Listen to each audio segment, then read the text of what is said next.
Roll. All right. Good morning. Welcome to this special meeting for our budget on this May 13th, 2025.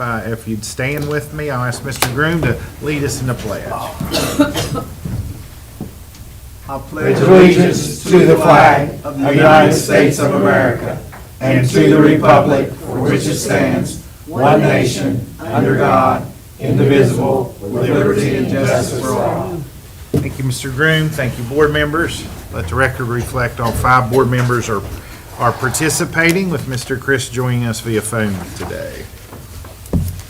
All right, we have no public delegations or comments, so we'll get started. I know this is Paula's show today, but we've got a few other things that we want to address, and the first of those is I'm going to invite Mr. Pence up, and I think he's got an introduction for us. That's correct. So I've also got a handout. So this is Maggie Short, Hello, Maggie. and she has been working with our cooks in 2 schools, at Fayetteville Pre-K and then also out at Meadow Bridge. Our plan was to have her out at Meadow Bridge for the month, but there's been kind of, some stuff going on. But she has helped to set up that kitchen.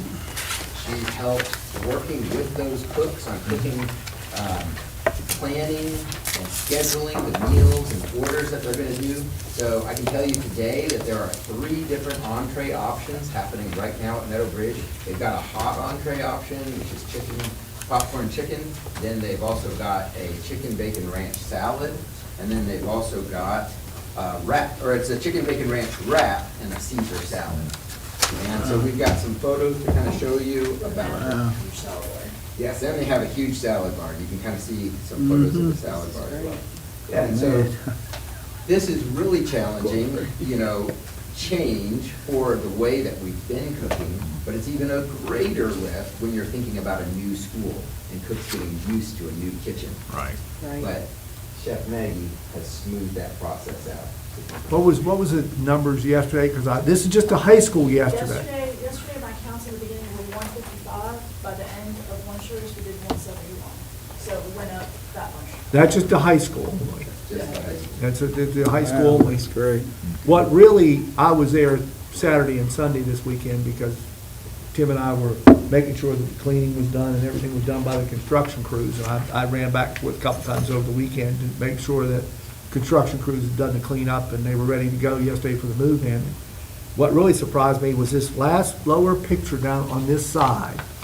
I was like, man, we're a major restaurant or something. When you see that the lowest picture on that right-hand side, it's like you're at a delicatessen or something. Because I walked in, I was looking around, to check, see the cleaning, and I saw that and I was like trying to figure that out. What is that over there in that corner? The one on the left is from yesterday.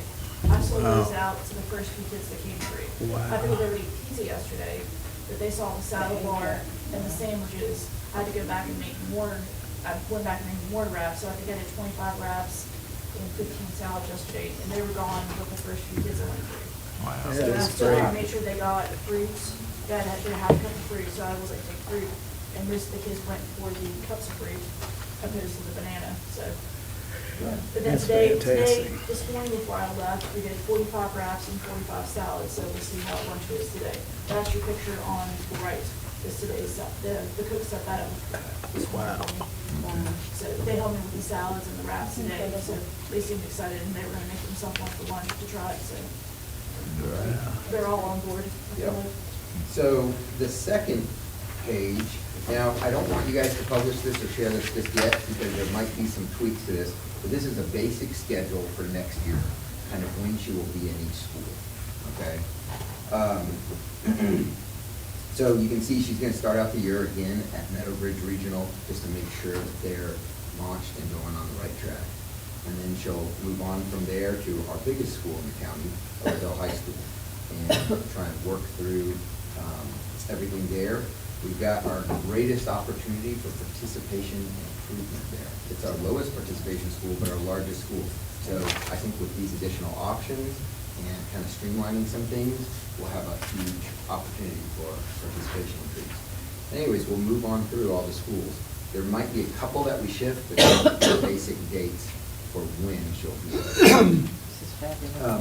One of the things that, so we have a couple of different goals, of course, increasing our offerings, our entree offerings to 3 different entrees at every single school before the year's over. Also training. It's called batch cooking, and I didn't understand what that meant, but the idea is you cook a batch and serve a batch. That way, it goes straight from oven to somebody's plate really quickly and efficiently. It doesn't sit in the warmer very long, because food quality degrades the longer it sits. Okay? So, and that's our goal, not to have everything cooked early in the morning and then sit for a long time. This will be probably our biggest quality improvement. Of course, tweaking recipes, doing more from scratch is also going to be an additional quality improvement. And then some areas that we really need some training on. One thing is, and I noticed this, I noticed this earlier, but when she came in, she also pointed this out. We don't use our hot wells appropriately. And so we're working on training on how to use those. There's a method for using them so that they actually do a better job in maintaining food temp. So we're going to work on making sure everybody's using hot wells appropriately. And then there's just some other little things that help, knife skills, some of the measuring. There's, and I've noticed this, and I've tried to train on it, but I do that in a big group at the beginning of the year. I'm not there in the kitchen with them during the day, but she's going to be there in the kitchen with them during the day. 2 ounces. Okay, you've got dry ounces, and then you've got, wet fluid ounces. And there's a real difference there, and that's often confused. So that's the kind of thing, when we say measuring for recipes, it's like, oh, they know how to measure. Yes, they know how to measure, but there's often a confusion between dry ounces and fluid ounces. So that if we're gonna do it in grams Here- and things like that on scales. Here's a statement, Andy. I know we've talked back and forth concerning the Ansted and Divide situation, because Ansted and Divide aren't gonna be served like we serve in the bigger schools once we get there, and that's the purpose of what Maggie's doing. What I want to make sure that we think about next year is maybe getting one of the cooks to volunteer at Midland Trail, to go to Ansted for a week, and let one of them come and work for a week when she's there, so they get familiar with the process. So once we combine them in a bigger school, that they get that same opportunity, that same experience, that we could rotate them in and out a little bit using the cooks that are willing, or we're glad to let a sub go in and do their place to work with them. It doesn't matter, that's not what I'm saying. I think sometimes we struggle with subs, you know the routine. But making sure that when we open the new school, I think you're hoping, and I'll say this honestly, I think you're hoping to generate enough revenue that we're able to keep Maggie in her operation, working with Brigade throughout another year, which would be great, and I think that is our intention. But at the same time, giving them some exposure to the process, so they know what to expect, as a situation, because this is kind of the dream of what we saw when we went down to Virginia. That's the dream of what we saw when we went down to Virginia, and that's probably the dream that we hope to have in every school by the time we're done. Because we want every kid wanting to eat school lunch and not something else. Right. Hopefully, we can generate enough revenue that really generates our revenue, and it does what it does. That's right, and also cost savings. But just a thought back and forth of how do we resolve that other matter? Because, they're not on the schedule, how do we resolve that other matter? That's right, that's exactly right. Any questions? Now, I have a comment.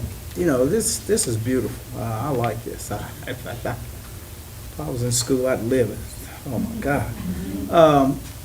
When you go to these schools, are they're gonna, let the parents and the kids know in advance that way they'll know they're getting something Yes. special? Okay, that brings up a great thing that we've discussed. At the end of her program operations at a school, we're gonna do a community meeting. Okay? This is something that Brigade has often done, and it's basically an invitation for parents to come in and try, the meals that the kids are having, get a chance to meet Maggie, get a chance to see what all's going on. It's like a $5 or $6 meal they charge the Yep, family for, exactly $5 right. or $6 a person. They said we were gonna do it on the 13th, and they met a bridge with them with the back and forth, the postponing, that was the plan, was to do it today at Meadow Bridge, and we were gonna do barbecue and things like that, for the parents to come in and try, and kids, so. But So we were gonna match it up to Meadow Bridge's open house for the families. simply because that would make more sense there than trying to, you know, bring them back in, yeah. So, but we haven't heard when that's been rescheduled for. I don't know when their open house is. We have our board meeting, our ribbon cutting on the 22nd. That's next Thursday Okay, night. cool. Yeah, so when we find out when that is, we're gonna try and do that, kind of a community meal there. What time of the at day that were you time, thinking but- about doing it? I think they was scheduled 5 to 7, 5 to 6. is what they Okay. were planning on doing. We probably have that ready for them right at the beginning, so they could walk in, try that out, see the cafeteria, get a tour, and then go on. Well, Maggie, welcome. I'm excited. Glad to It's have our you. birthday, County. Right, It's that some volunteers, so- makes it great. That's a good model for a lot of programs. Yeah. My kids are really, why is it this in Greenbrier County? That's where my kids go to school.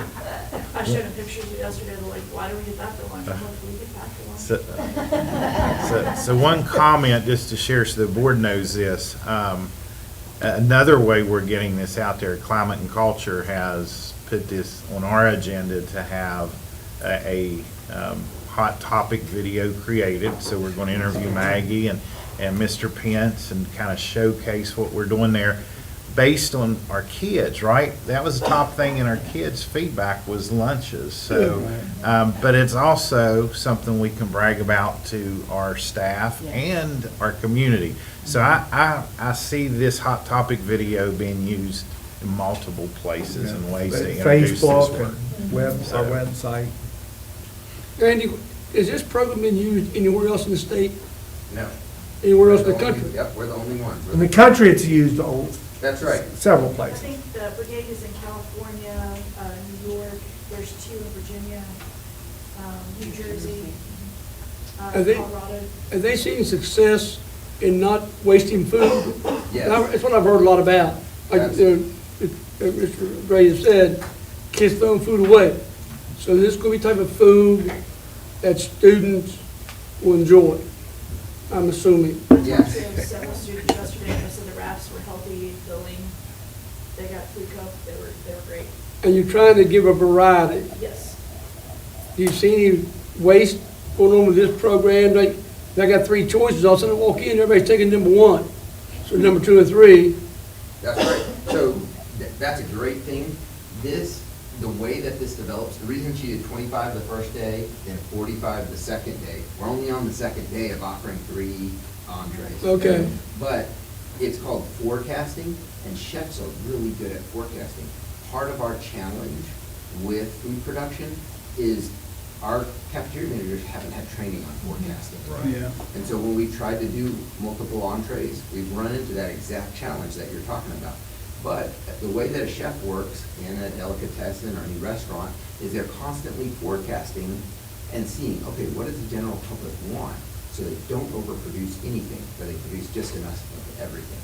So when they hit that peak where it's like, oh, we tend to have 55 students, 50 to 60 students that want to take the chicken and bacon wrap, the chicken, what is it? Chicken bacon ranch. Thank you. I got kind of tongue-tied there. But anyways, if they just see, oh, this is about the range that takes that, that's all they're ever gonna produce of that, okay? And then they'll produce less of the main hot entree, about 50 less. And so it's called forecasting. It's a challenging thing, to train people on. That's why she needs to be there for at least a month. Because it takes kind of working through this cycle, this weekly cycle, multiple times to get that right. so the offering at all of our schools could be different.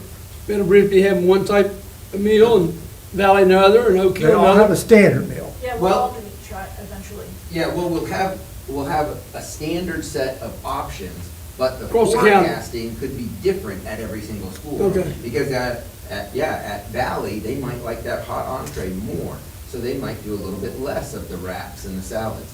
But at Oak Hill High, they might like the wraps and the salads more, so they would do less of the hot entree and more of the wraps and the salads. But that's exactly right.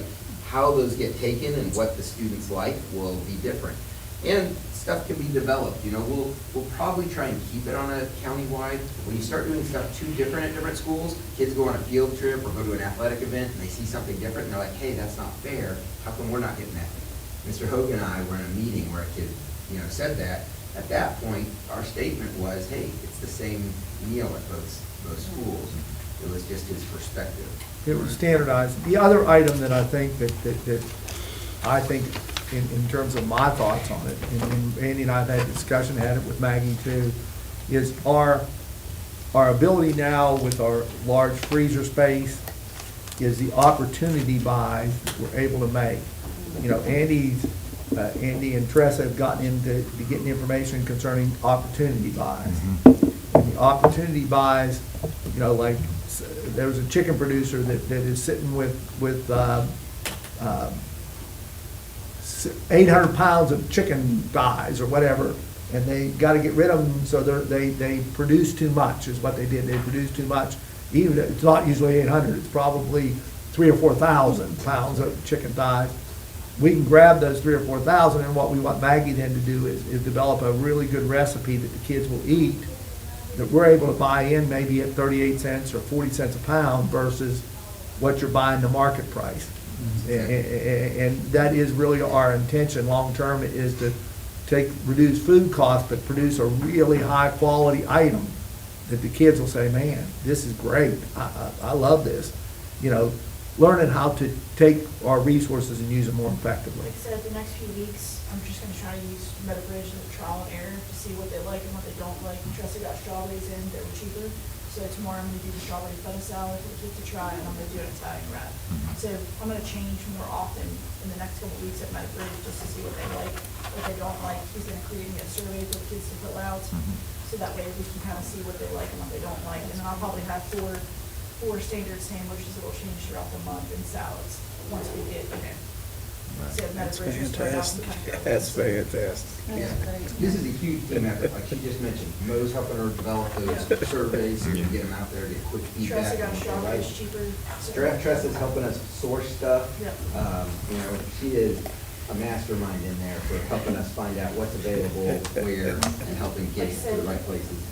I'm kind of jealous of where I could eat lunch at next year. I won't be here. Well, why don't you guys come tomorrow or the next, come throughout the week and try stuff? I will be at Meadowbridge, I guarantee you, probably tomorrow in Okay, particular. well, tomorrow you Because, can wrap and stuff. because I want to see us, our first day of operation at Meadowbridge is Take a tomorrow. wrap and a salad from a kid. I will not take a wrap and If salad. you let me know if he's coming, I will have him set aside. But to be real honest with you, I want to see us in operation. Like I said, I saw it over the weekend, and I did see video yesterday that was shot. They shot video, and so it got posted online. Whether it should have been posted or not, it wasn't anything that we sanctioned, but it was a nice video. It was complimenting what occurred. So I didn't get overly excited about that. How much does the staff pay for lunch? $4. $4. Yep, So Yeah. $4. I try to keep it about $1.50. Like I said, in food costs. you know, this one's a little bit more because the cooks are not used to cooking from scratch yet, so that's what we do the chicken came this week. Yeah. Eventually, it'll be all raw ingredients, croutons, they'll make those, they'll make the dressing. That's my goal, is to get them completely 100% from scratch. Right now, they're just kind of getting used to doing different things, so a lot of things are, the dressing's pre-made, the croutons are pre-made, but they're kind of just getting in a routine. $4, I mean, you drive through Taco Yeah. Bell, it's $16. So, You're like I said, the talking about, kids yesterday were super excited about the guys and stuff. Can't eat I was like, I some feel bad that I should have made more. So this morning I went in, we got there at 5, we did 45 wraps and 45 salads, so we'll see. And then the lady did food cups for me, so. And, you know, I was up eating the Salisbury steak a couple weeks ago, and the Salisbury steak, and you know, when I kind of watch particularly what I eat, and I try to make sure there's very little fat, because I'm trying to watch things from the heart, stay healthy and all that good stuff, and I didn't realize our chocolate milk was fat-free. I was pretty happy that day. Am I right, Andy? I was like, whoa, I can get along with my $4. I got a fat-free chocolate milk here, so it was good. Hey, Andy, one last question, I'm sorry, in this picture here, see this, down the right-hand corner, do we package those, or are they pre-packaged? I The packed salads? this morning. That's, this one right here, this is what we did this morning. The cooks filled the showcase, like I did 45 of each. So our program, Yep, as it progresses, yep. won't be prepackaged, they'll package themselves fresh. Well, we packaged them, like, we bought the containers. And over school, and you do it over school? Yes. Fantastic. They said we packaged them this morning in containers. That's what I did before I came here, was we telling you. built those and the cooks did. So they'll prepare the Yeah. food, it won't be coming No. all prepackaged? No, it's not, this is not prepackaged, like, That's this is all great from to hear. scratch, so, Good. not all from Yeah, scratch. we're going back to the, we're going back to the good ways. Absolutely, it sounds like it. From scratch, Like, so yes. this was yesterday's showcase, Yes. and this was today's. Yeah, and the way those are packaged is just so a kid can grab it and then go. If you look right to the left, you'll see that's what one of those salads look like opened up. And then here's the wrap. Fantastic. Yeah, and the wrap. My mama was a long-time cook in school, and they cooked back then, and they started getting packaged stuff, and she hated it. Yep. So when I hear you saying you're going back She to the was- way that I think she's hopefully smiling kids will down. enjoy it. Yeah. You what? I think she's smiling on us. I guarantee she is. Jim Casebolt used to Yes. bring us the homemade pizza from Mount Hope, and the rolls. Yes, Oh, ma'am, Oh, yeah. yes, ma'am. They still make the rolls from scratch. Oh, Lord. Yeah. That's good stuff. I found a long time ago when I was a kid in high school, treat the cooks good, they give you double roll. That's right. That's why I weighed 330 pounds one time. This is making me hungry. Yeah, It is, for I sure. mean, just looking at this, oh, man, I'm living. Got off rail there. But the picture of the gyro is what I did for my interview, so that's Yes, what that picture is right. up there, so. Oh, man. Yeah, Cindy was pretty, you were actively involved in that process. It was fabulous. And the selection of you, Maggie, was, And so impressive to watch it all come together and to know that she's a graduate of Tech, the VOTech. And it's a great story for Fayette County, and it's a great story for our kids to get better nutrition and less waste. The whole thing, it just has plus, plus, plus all over it. What do you need from us? Are we in any position you need help from anything that we can? Not that I can take a break. Just come and eat and brag about you? You guys can come tomorrow and try some food. Yeah. We'll get this publicized, Continue probably support more, as we go we get the forward. media involved. Oh, gosh. Well, that's part of our hot topics we're gonna push Yeah. out, so. Yeah, one of the things is, as you hear from other schools, like, well, we would like to be doing that. We It's should coming. get It's the coming, yeah. But we news, gotta work through media this I don't out want there. to- Yeah, I don't absolutely. want to do That's this fine. We'll give 'em a call. until I get to train them. Andy, why don't we give, if you can get a chance while I'm in a meeting today, why don't you give BNS a call? Do you have Jessica's number? Yeah. Ferris? Yep. I'll give her a call. Jessica and give Caleb Pearl out at OAY. Caleb will always come around, and give Steve a call. Yeah, I'll give Steve Keenan, Caleb and. Caleb, I don't know if I have his number. But- I have I his. do, and they have to be here at 5 a.m. I don't think you'll see him at 5 a.m., but don't be there at noon time, I can tell you that. I'm serious, they have to be there to see the The whole process, thing. or they'll think it's prepackaged. I mean, Yeah. really, You want to make sure they understand that. and- But there's no doubt, Maggie, as we went through this process, and I think when we come up with the idea and when Andy and I took it out, and we went out to Virginia, I thought it was the right approach, and Andy and I talked on the way back, but you always worry about, is this the right approach? And It's a great Brigade, approach. and not knowing how they selected, and there's no doubt that they delivered what they said they would in bringing you to us. There's no Sir. doubt about that at all, in my mind. Hit a home run. We're really glad to have you, Maggie. Yeah. I mean, that's Like I said, sincere. I'm super excited about this as well, so. All right, It hits, perfect. You know, it hits more home, and my kids are like, why are you doing this search? Well, I'm like, well, should we do Greenback County? See what happens. I'm gonna take this down to Yeah, Canoli. well, thank you, Sure, guys. it is. We appreciate it. Oh, we got a question here. Now, he just made a comment. All right, thank you. Thank you, thank you, thank you. Okay, moving on. Josh, do Hey, you have? Mr. I did, sorry, I don't want to backtrack, but I just, so the forecasting that we were talking about, Mr. Pence, just a little Hey, bit Josh, about how- they've stepped on out of the room. We'll try to. Oh, okay, I'll follow He's back coming up. back. All right, we've got him back. So go he's ahead back. with your He's question. back, go ahead. Here's the question. So the forecasting that and sorry to backtrack, the forecasting that we were talking about, is that something that where, like, we're taking, for instance, a breakfast order the day before, and then we're doing like lunch order. We're looking at a menu and kids are picking like what they want. How does that work exactly? Yeah, that's exactly right. So what they've been used to is forecasting for the number of kids that eat for a single meal. When it gets complicated is when you start introducing additional options, right? So now you're having 3 different options being offered at lunch and knowing how much of each option to order for and to produce and to provide for the kids. So that's the forecasting part that's kind of tricky, and you kind of ease into it. You start with less options and you sell out. And then you increase it by another 10 or 15 or 20, and then you sell out. And then you increase it by about 30, and now all of a sudden you see, oh, we've got about 5 left. Well, these are also planned and prepared in advance so that if you have any left, they can be reserved the next day very easily. They'll stay fresh for several days, okay? And that's why we use a wrap instead of like a sandwich. If we do a sandwich bread, then we wouldn't put any sauce on it, so the bread doesn't get soggy. So there's different nuances to the preparation, but the basic idea is that you gradually ease into expanding the amount of each offering until it's hitting that student population just right. So you don't have extra left over, and you understand, hey, how much less to make of that main entree. So early on, I tried this at Oak Hill High and at Midland Trail, and it was a hit. Kids were enjoying having multiple options, but at the same time, we kept running into this challenge of too much of one thing and not enough of the other. And so she knows how to do that, and she's helping to develop that. Did that answer the question? Yes, wonderful. Thank you so much. Absolutely. Thanks for the question. Thank you, Andy. Okay, moving to our 2000 series minutes, agreements, and contracts. We've got 2 items, 2156, 2157. Do I have a motion to accept those?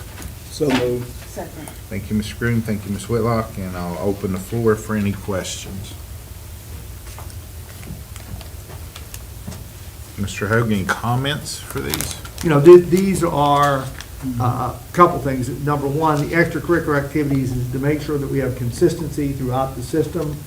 Cynthia's back there. We run this back and forth several times. Our extracurricular committee did look at this, not just once, but a couple different meetings, to make sure that we don't have a school that's letting them practice if they're not in attendance at school, they're not doing what they want to, but we have to make some exceptions. As you can read down through there, we realize that there are kids that have a doctor's appointment all the way up in Morgantown. They may not be there all day long if they have a long distance, but they need to give us that in writing. We need to have that come from a doctor, where they're at that day, if they're gonna practice that night. And then a little bit of common sense issues. If somebody has a funeral, they should be able to tell us of a family member and provide documentation. We're not trying to be unrealistic, but controlling that in the practice element, that's one item that we put in there, the administrative guidelines. When it comes to the other one, the open enrollment for non-resident, resident students, I think this will be something that goes into effect next year for the following year. We want to make sure that we clarify that. There's been some difficulty, I think, with counties that really haven't publicized it, and then they suddenly Try to enforce it. So our intention is that if we're going to enforce it, we need to make sure that it gets out there in the public, and we have the policy in place and dated. And these are the administrative guidelines for the policy, which we have in place. Now we're just adding them. The only thing we wanted to do, the administrative guideline, is make sure the board had some approval rights. As we've said before, I think we've tried to make it our practice that if there's anything that's really going to cause the public to question a board's decision on a topic, that administrative guideline, that we bring those forth to the board so the board has those and get some approval on those issues. So the board doesn't we just don't put them as an administrative guideline and say this is where it's at. And a lot has to do with this one. If you looked out that guideline, the second page in particular, if a student wants to remain in Fayette County and not have to return to the student's school of residence and return to their school of residence, you can read those bulleted items on the second page. And we took those, what we could enforce out of state law. You know, we had in there some tardy issues. I think we rediscussed that yesterday, did we not? And thank you for quickly. Well, I have to give the credit to Ms. Big Pine because, if I may, because we worked together, she gave me the law, and, I wanted to make sure that everybody had it, and that, as we talked about yesterday, we weren't offsetting you, Mr. Big Pine, Mr. Warble, and the board up for something that could be overturned or challenged. So those last two bulleted items will be removed. Yes. So if you see that, they'll be removed. Because we had this discussion yesterday, guys, because the issue was the fact that it could not, we would not have any backing if we went, if they made a citizen's appeal. Even though we think it's solid policy, the state doesn't think so. No. That is exactly. So we wanted to make sure that whatever backup was there, the key elements are the unexcused absences and the disciplinary referrals. And we do have control over those two issues. I think you've been down through this, Mr. Groom, because you've been an outstanding liaison between us and Riverside, and we do appreciate that, Mr. Groom. The support we've gotten back and forth on both ends of the spectrum, that being the liaison between those two, so we do appreciate it. All right. Any other questions on either of these administrative guidelines? Okay, Mr. Hoag, thank you for those explanations. All in favor signify by aye. Aye. Any opposed? All right. We'll move to our consent calendar. We've got two items on there, 3040, 3041. Do I have a motion to accept? So moved. Thank you, Ms. Whitlock, in a second. Second. Thank you, Mr. Groom, and I'll open the floor up for any questions or comments. Like the Malibu Jacks. Yeah, we know where Malibu Jacks is now, Indoor right? amusement park. They did specify that. Sounds I'm glad we specified. There's no school being missed with either one of these activities. No. One's on Saturday, Yeah. and then one's, at the school's out. Right, and that other one's, they had just won a contest, the Fayetteville Pre-K students won a contest. That's gonna be great. They won a contest, you may have seen that in the That was paper. cool. And they won a contest, and so that is their prize to go to Green Bank Observatory. It's an overnight one, so I think that's something to be really proud of. Huge thing. And they asked, they were worried about it. We put it on a little quicker because when she called, she goes, I'm really worried. They just won this contest. We don't have the date yet. I said, just send it in to us and we'll get the date on there and we'll do what we need to. So, All right. Okay, no other questions, all in favor signify by aye. Aye. Any opposed?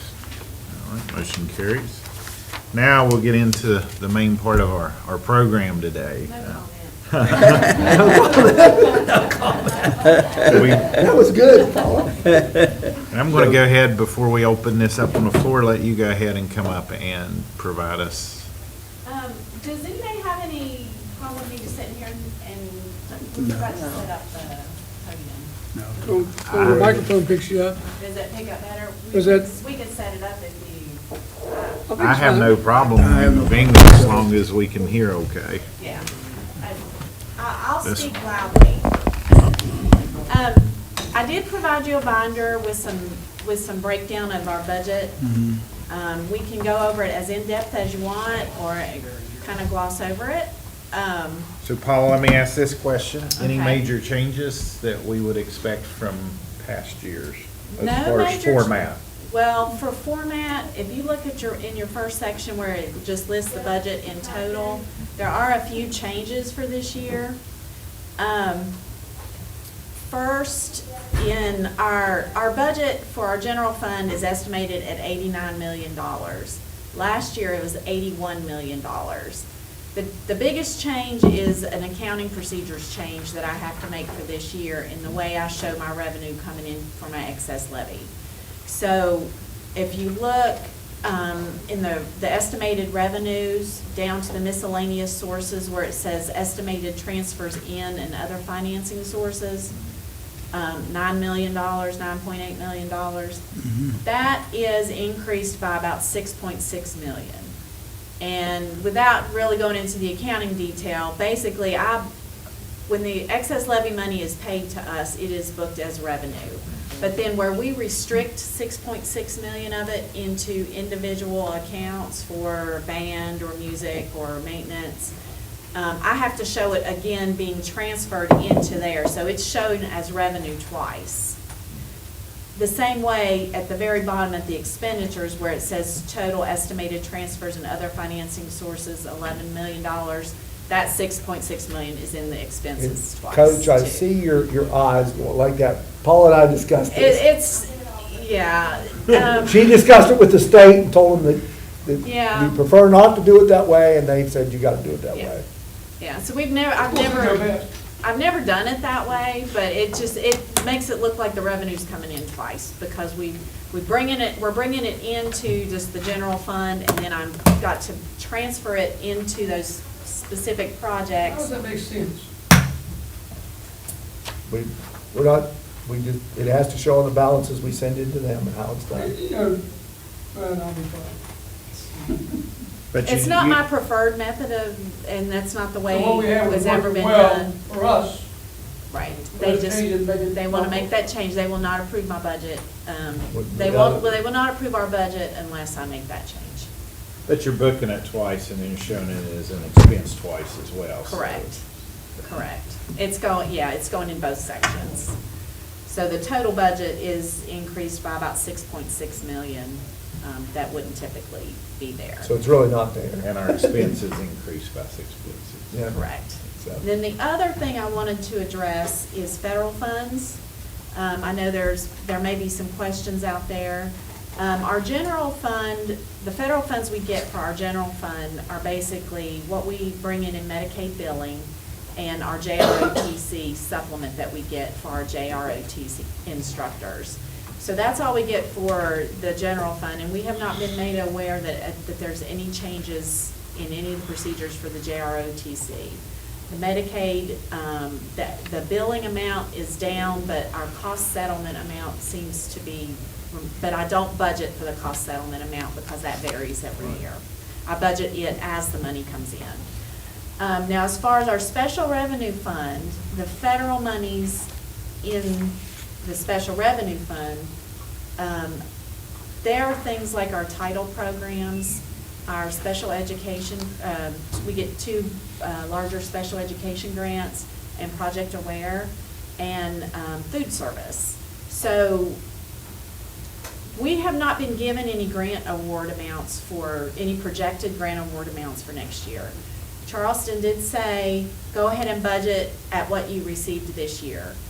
Typically, our allocation goes down just a little bit every year, so I just budgeted for the personnel that are in those grants. I did not budget for any of the ancillary things, and those will be settled up. Once we receive the grant award, we'll either have a positive supplement coming in to do the budget on, or a negative supplement if they've reduced it.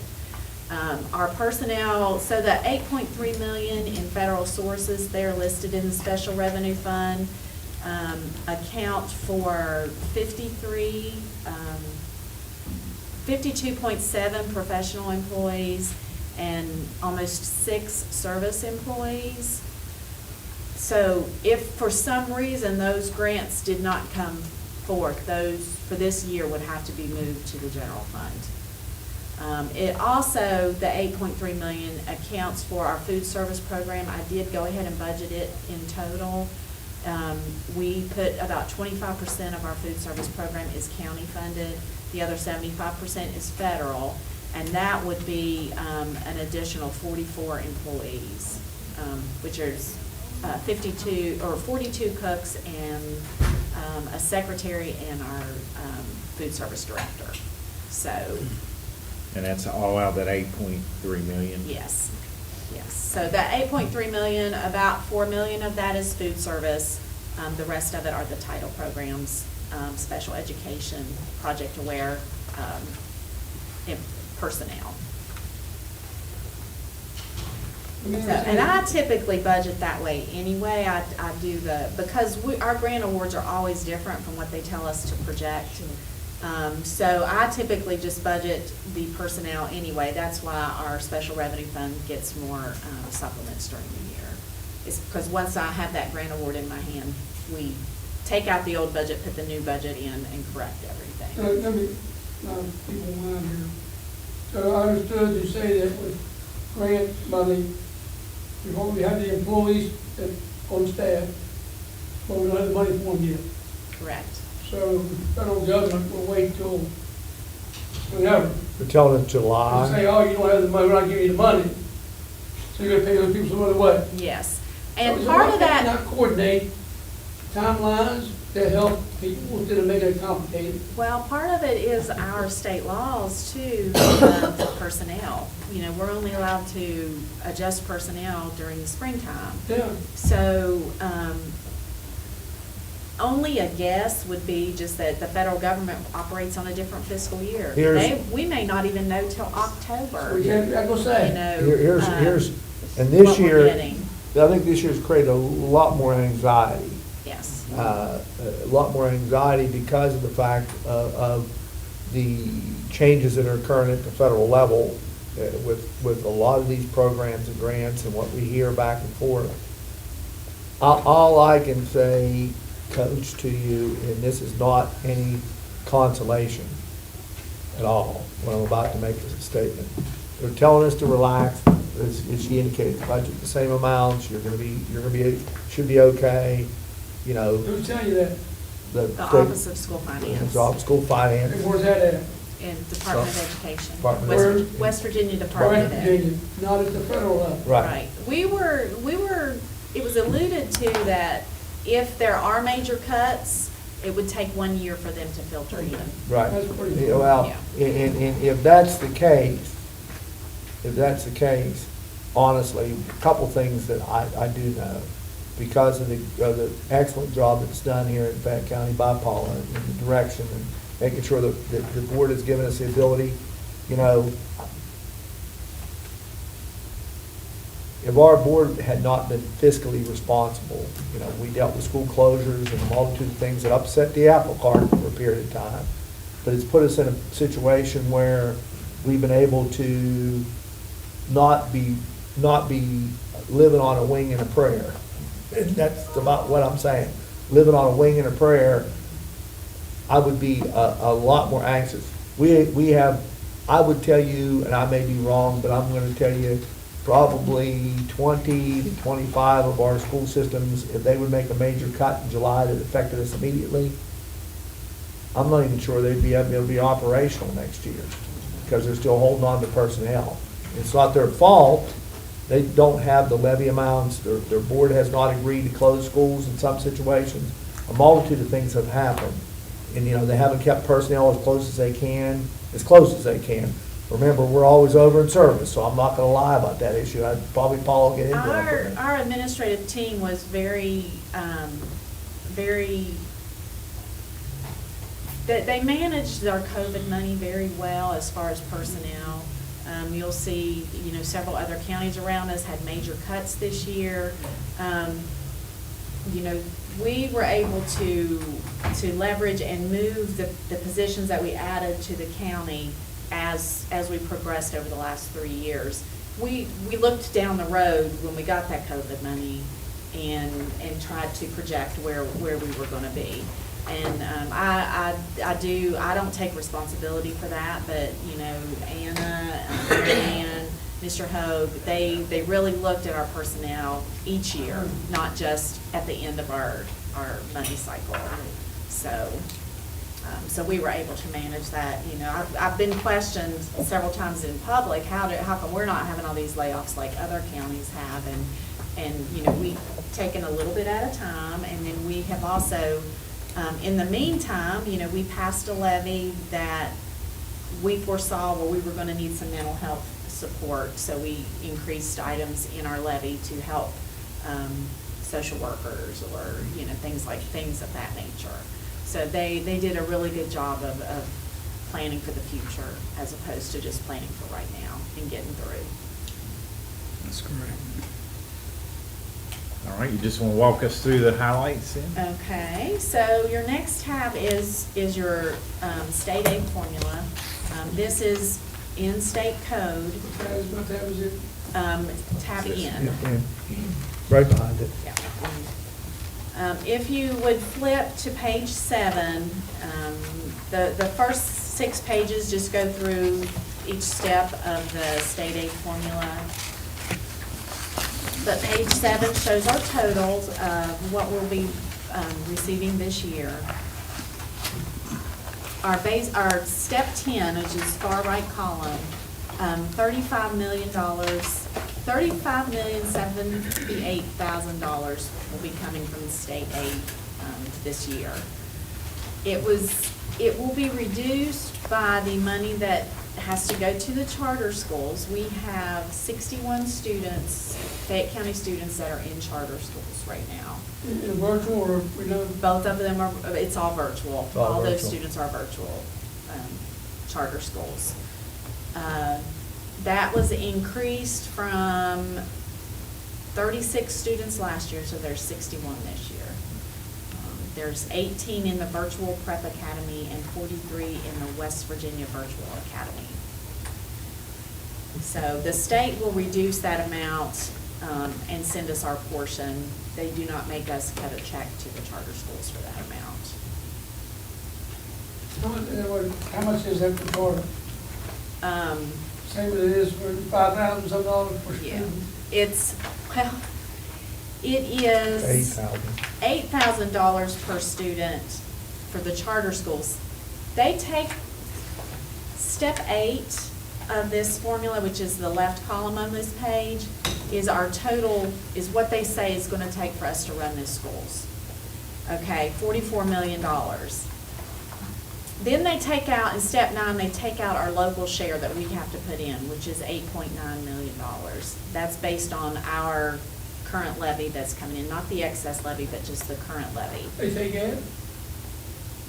The charter schools get 99% of that total in step 8. It's getting worse and worse. So they get, I've got it in a schedule further over that they are taking $101,000 of our local funds Fund to send virtual to charter. the charter schools. Yes. Plus Yeah, parties. It's a total of $500,000. $399,000 is state funds and $101,000 is local funds that they are sending to. That doesn't include the hope and the skippers and the jumpers and the ones that will do hoops and everything else, right? No. Now, they do allow us, if in October, when we take our student count, if November, one of those students transfer back, they allow us to bill that charter school. But what's happening is it's going, this last year it went the opposite way, so we are paying additional funds to those charter schools for the increased enrollment, for the number of days they're in their schools. Now, if they paid me, they would pay on step 10, but if I pay them, I pay on step 8. So we don't get our local portion back. I was first saying, I'm not sure. Is that wrong? My nerves. Coach, I think we're all extremely frustrated at the lack of balance between. I'm when not they opened it- defending what they're doing, I'm just, When they I'm not open- opposed to having charter schools. When they at all. open- That's fine. But it does not need to come from our fund. They have They need to find that, somewhere else. that choice schools, choice, this idea of open choice of schools. I understand the legislation and what they did, but what they did was they greatly have affected public education. Oh, big It time. is, and it's gonna get worse. And it is Coach Ray, a I sad got, what, 2 moment. more years with a Hope Scholarship alone, 500 million? Am I right? And again, if we didn't have the board we had, and what I watch it happening, we've been able to survive, and sometimes we have to make tough decisions, and I explained that in terms of how we do even our alternative school. I explained that in the meeting yesterday, a multitude of things. You'd like to do everything for everybody, but you can't do that because there's all these sources that are taking that revenue out, so you have to make those tough decisions and operate the way that you do with tough decisions. there is an allocation that comes out mid-year. If, like, we're being funded for 5,308 students. If we, for some reason in October, take our count and we go up, they will give us additional monies. They have another allocation. That they'll give us a little, they call it an increased enrollment allocation. When we got the allocation this year, of course, we didn't get any of the money, but I was able to see what counties and what school systems got the money. So I've compared it to the prior years, and 3 or 4 years ago, that total allocation was running about $5 million. This past year, when I looked at the total allocation is $11 million now, and $5 million of it went to one charter school. The part that's very difficult to understand, and you as a board have understood it, it's that when I talk about tough decisions, we looked at high school enrollments a couple times, and I know that was a very difficult thing. You probably heard our principals did a very good job. I pulled from both Katie and from Richard both, and they both did a very good job. They understood if you dropped 100 in enrollment, I've got to reduce the amount of teachers because those kids are now going to a virtual setting. And I'm losing that revenue. So I've got to recover that revenue from someplace. And I know they'd like to be able to offer every course and every situation and every opportunity and keep those numbers down in classes. And you as a board understood the same thing, but what it causes us to be able to have to do, and we did it very cautiously and did it very methodically over a period of time, as you indicated, which made it a lot easier, because as we sat and discussed it, it didn't become the shock factor that some counties have found themselves in. We tried to do it methodically, but the truth is, that's what's really caused that reduction. We haven't gone out there to grab a person because we just want to, I'm going to get rid of those programs out there. If they've lost 100 kids, we're looking at probably 3 teachers at that time. Because that's 3, and anybody can do the math on that issue. And I know that frustrates those principals. They've understood that. We've discussed it openly with them. They did not turn it into something ugly. I can tell you that. That's the positive thing. They weren't stirring it up. But at the same time, our general public needs to know that's why those things occur. Moving on, the next page shows our enrollment figures. We're being funded, like I said a minute ago, for 5,308.54 students for this next year. We are down 130 students from the prior year on our funding. So we know that 30 of them have moved to charter schools. The next page is our professional educator staff. We are allowed 72.6 teachers per 1,000 students, so that equates to 1 teacher per 13.77 students. The number of teachers that we are allowed to have is also reduced by the number of charter school students we have. So if you look over 7 columns, it says number of PE chargeable is 385.4. That's how much they would fund us for, except that we've got 61 kids in charter school, so they're only going to fund us for 380.97. So they're, according to their calculations for our professional educators, we're over formula by 1.95 educators. Back to what you said about the students. Prior to the adjustment for the charter, though, we're actually to the good 2.48. Yes. Correct? Yes. And what we have chosen not to do. And that again Is is a figure that we have to kind of estimate at based on our student enrollment. Right. We numbers. have played close enough to those enrollment numbers that we're comfortable with that, please, guys. We're not. We're up 1, down 1, We're just not, about every year. we're not trying to, If we are under state formula, they still fund us at state formula. Right. right, and what happens is, we're not trying to go out and slice any deeper at this point. You know, No. we feel like we're at a comfortable operational level with that issue. We don't need to try to get it right there by cutting this or that that's gonna hurt us. In fact, you see us adding a couple. to be Yeah, able to if do what we the do. 61 virtual students equates to 4.4 teachers, so. Like we added the social worker and some other things you saw in the posting. We're trying to do what we can for the kids. Yeah, I've been here when we sliced big numbers, so Right. this is not. Yeah, we've been doing it for years. This isn't The bad. next page is our service personnel data. We employ 322.061 service personnel staff, and that's a FTE. On service personnel, they don't count a person as a person.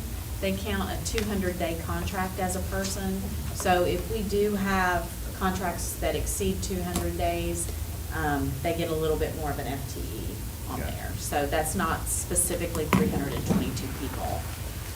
That's closer to 300. This year, they did change our multiple for the number of personnel service personnel we're allowed to have, and that's because of the Third Grade Success Act, where this year is the year we bring on the third grade aides. So, under this new multiplier, it's allowing us 16.6 more positions. Although, all the way over on the right, you'll see we are over formula by almost 34 positions, FTE positions, not people again. Prior year, we were over about 19, but again, we have lost students this year. And then the virtual students are also calculated in there too. And if you look down there and you can look, and you look what's in parentheses, as you go down that column, you look at most counties, and And- what are you seeing? Exactly the same thing. Prior to being able to use COVID monies, those years are about the only years we were under in service personnel. We were much closer in service personnel. We typically ran 30 to 35 over on service personnel prior to CARES Act money. The majority of this is aides. Yeah. Aides, we added last year, we added our second grade aides. We added 3 county funded split grade aides.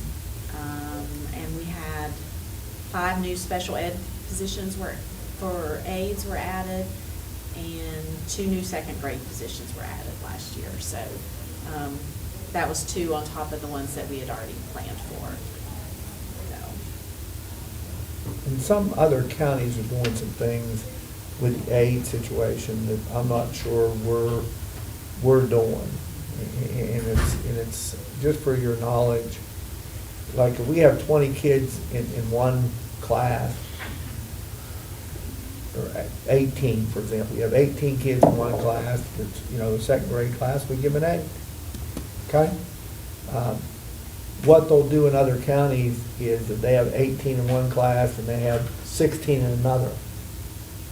They'll drop 6 of those kids and make them go to the one with 20, make it 24 in a class, give that one class aid, and then don't give an aid to the other classroom, instead of doing what the best. Now, we can play that game, and that may be something we have to look at in the future. What basically you can do, you go up to 12 without those aids and those. But our purpose of putting those aids in was to make sure our kids got the very best instructional component. We did that during COVID, and we haven't backed off, and I'm not trying to get myself in trouble with the state. We think that the results are going to be there. And we'll know that more in the next 2 or 3 weeks, but we think the results are going to be there. There's some preliminary indicators are doing well in that third grade segment that are coming to us. Our preliminary- For this coming year, it's projected we're gonna be adding 15 third grade aides and 2 special education aides. So 17 more positions will be added. Where the new multiplier allowed us 16, almost 17 more. But that's gonna put us, if you looked at this right across the board, it would put us at about 50 over, 50 FTE. And I think we spent a lot of time in the last 2 years, I'm going to say this very cautiously, spent a lot of time really looking at some of our special ed situations. and trying to find some creative solutions to really, they are getting more difficult to manage. I'm not gonna tell the board that they aren't, because I would be absolutely lying, but the problem, it doesn't go away. We have to find solutions to manage those, and sometimes, some of it's personnel related. Yeah. Having somebody to help that student get from this point to this point. I've amazingly watched several of our, what I would call our students with, certain disabilities, whether it be autism or really one of our low-functioning students, whatever it may be. I've watched them make great progress, given a lot more personal attention, and we have tried to do that. Whether that's the right thing to do or the wrong thing to do, that's a judgment call.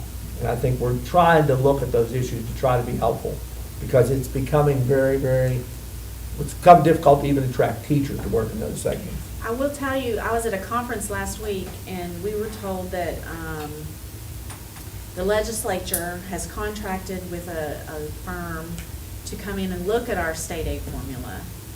And the Office of School Finance is not having much input. And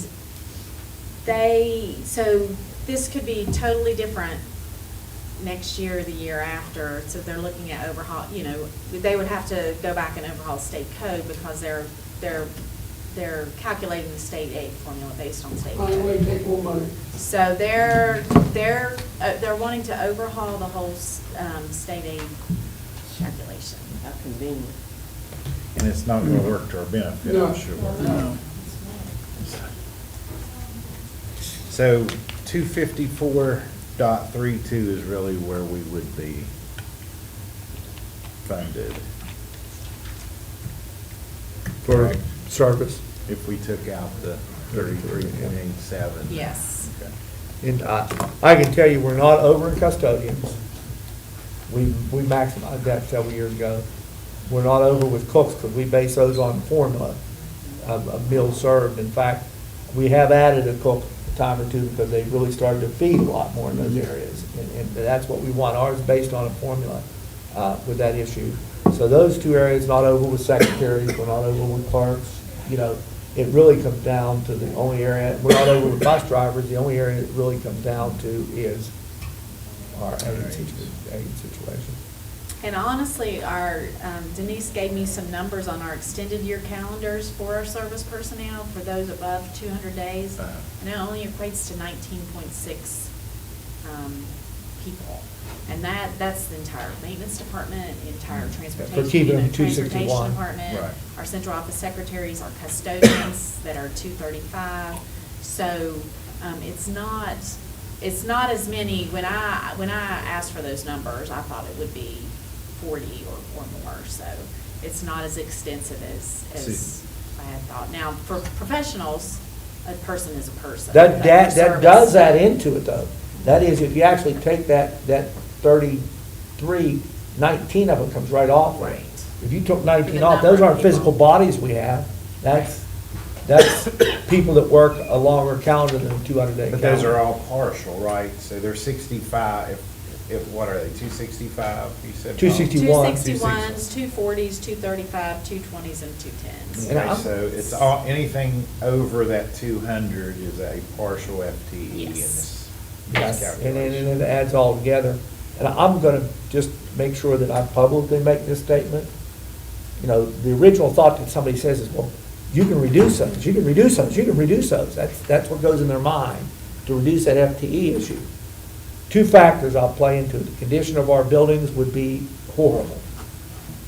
The other factor that plays into that issue is, you talk about not being able to recruit.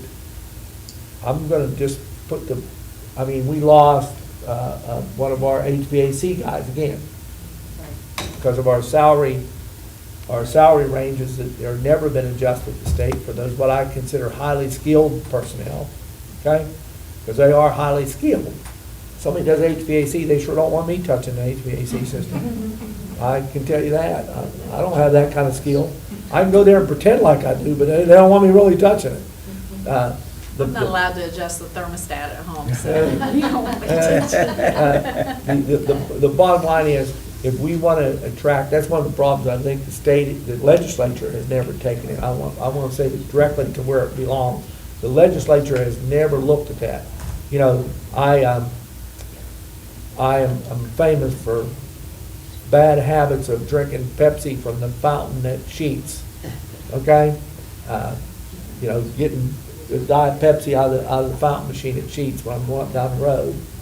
And you walk in Sheetz, and they're paying $14 an hour for the regular worker and $16. Somebody gave me a calculation the other day, and we were talking about it. They're making $30,000, $31,000, $32,000 a year to work at Sheetz. If I cut any of those guys' salaries back, our skilled labor, our skilled personnel will be making less than them to start with. Well, and the state has How do you gone do to, that? You know, and I'm sure, Mr. Gray, you've seen this through the CTE program, where they're spending more, the state's spending more money to get us some skilled workers for plumbing, for electricians, HVAC. So that's driving the cost up in the cost of labor up in the private industry, and we can't compete. And the service salaries haven't been adjusted I mean, accordingly. that's just a thought to put in your head. Not only if you reduce that FTE, you can reduce those FTEs, But you reduce lose the all your pay. personnel. Sure. So that's all the good news on the state aid front. Well, I will say though, our professional support personnel, which is page 13 at the bottom on there, it's our counselors and our nurses. We are under formula for, at 7, under formula. So that does make up a little bit for the few of the positions that we are over formula.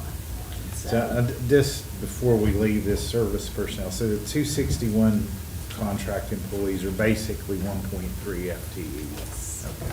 Yes. And those, we have 36 of those service personnel that fall into that category. Okay. And it's a handful of secretaries here in our maintenance department, our transportation department. Maintenance, of course, is trying to keep the schools going throughout the summer, and transportation's doing Try to repair the buses. all and their keep- bus oil changes, you know, bus maintenance during the summertime, so. Any other questions on the state aid formula?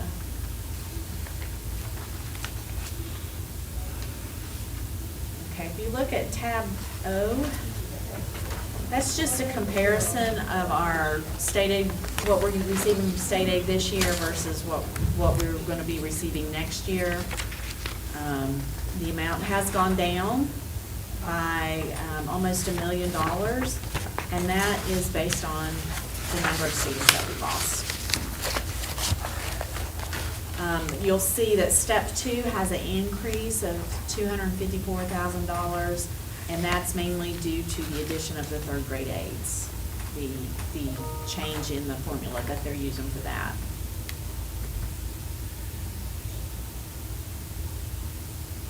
If you see at the very bottom where it's got our state aid per student at $8,294, that is the figure that 99% of that will go to the charter schools. Yes. So, and we probably won't have it in here, but I'd like to see what our number of virtual students are versus our actual students that sit in classrooms. Again, I think I do. I may have it. and then I've got a question. Can we market to those students that are in charter schools and say we have an offering of virtual? We do. Here's a tough part of it all. We've done that. I had a Wednesday, I had a lengthy meeting down at the SESC concerning that issue. Here, we offer we offer from third grade up, we use proximity for parts of it, and then we use Odyssey because the cost is a lot less for Odyssey. we can enhance our offering, okay? We can enhance our offering for the upper grades, maybe to create a more enhanced virtual offering. I'm not gonna tell you we can't. But we looked at it last week, and we've had discussion. Ann and I looked at where our expenses were, and then Dave and I were down at the FCSC on Wednesday and sat down and met with him to see what the increase would be. It's almost a $250,000 increase if we enhance. And the question is, will we balance that out by drawing any of them overtime? That's where the tough call is. We looked at it, we looked at that issue. I had a meeting with Ken and with Jason both, okay, down at the SCSC. That would cause us to dip into other funds and have to come into our general revenue budget and draw another $250,000 out to make that move. Is that $250,000 going to give us the marketability to draw them across? What we find, I'm going to be careful how I say this. The good homeschoolers and the good virtual ones already have models that they like. What we find in a lot of these situations, we find what I call jumpers. Jumper is one that struggles to be successful with us, so they've chosen that model. The good ones, they're already set where they're going to go. And I'd say the greatest majority, I'd say 95% of those good ones are already set. And I see back there nodding her head, Anna was nodding her head, and so was Cynthia back there. What I see, Pat, is they jump. They go from our virtual school to State's virtual school to, what's that, Penn Foster? Yes, sir. They go to Penn Foster, then they go to homeschool, and they go to Penn Foster. They jump so much that they cost us all money that we don't recoup. That's right. That we don't recoup. I mean, we've kind of gone through this in our head. I'm not saying that maybe there is some magical, but we've had Ken market to them. We've had Ken from Proximity market to them. I mean, that's kind of where we're at. It doesn't mean that it can't be looked at again. We had that discussion So again. the key would be to take, of those 61 students, draw 30 of them back to pay for that program, instead of 30 students from our schools into that program. Right. Because then there's no. Yes, I'm not suggesting we That- try I mean, to that's where- increase our physical Right. in-class students, but Yeah. is there a way we can get some of those kids back out of that? We've talked about it 2 or 3 times, and again, Dave and I were there last week and looked at what options are there. And I'm not saying that we're where we're at. I think we talked about it on the 22nd. We're gonna sit down and have another meeting concerning what those options are and what those expenses are. We'll be involved Ann in the meeting, and I think Paula will be made aware of it. I looked at those numbers. It said it was about $250,000. I'm not hiding that fact, that's where we're at. Because we're looking at, can we enhance it? You know, we want to do the best, but we're trying to operate within a budget to do what we're doing, and it's not a pretty, not an easy decision.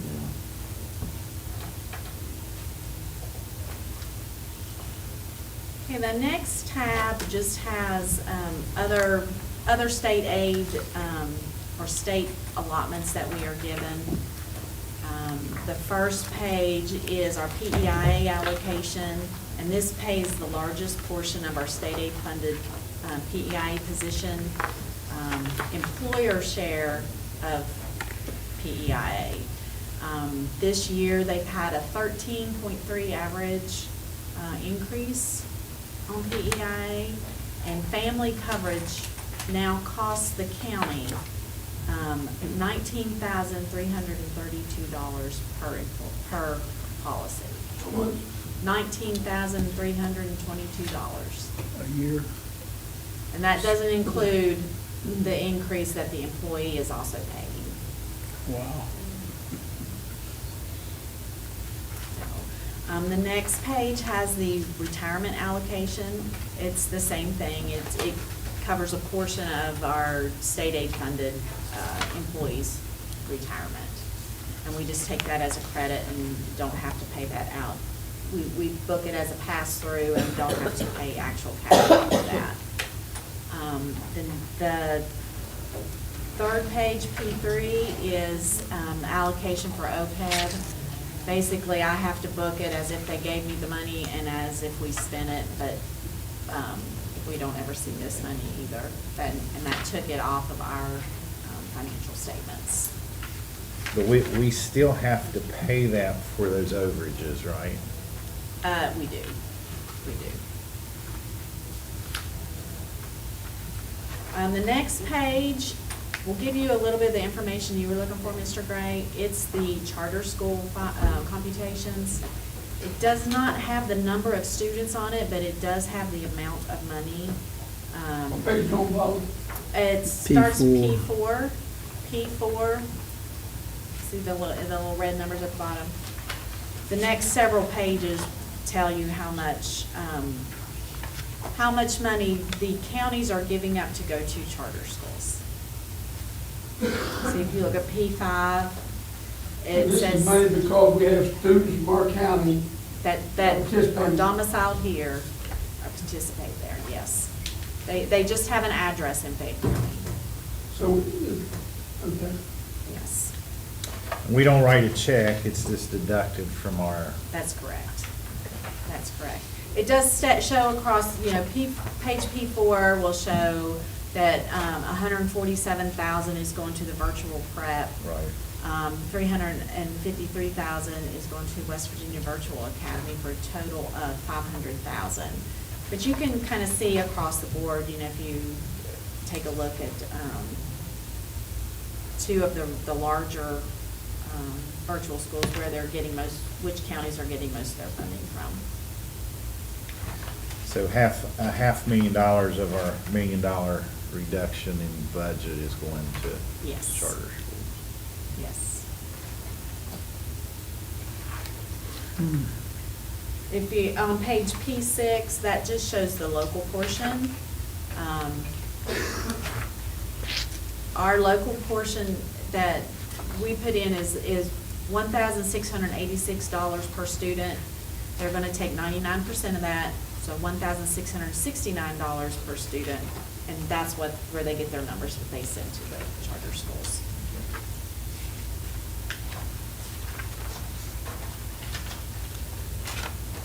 We do several pages, it's showing the same thing, so. That's the charter school allocation. And you said that does not count into hope loss and those kind of things also. Yes. We don't even see that. And we're finding it harder to project. I was talking to Ms. Hendricks yesterday. We're finding it harder to project our preschool and our kindergarten, first grade numbers going into the year than in past years because of the Hope Scholarship. Because those numbers won't be finalized until they have students in the chairs. Tab Q just is an overview of the state funding formula. This is prepared by the Office of School Finance just to talk on some talking points in the law that they use to calculate the state aid formula.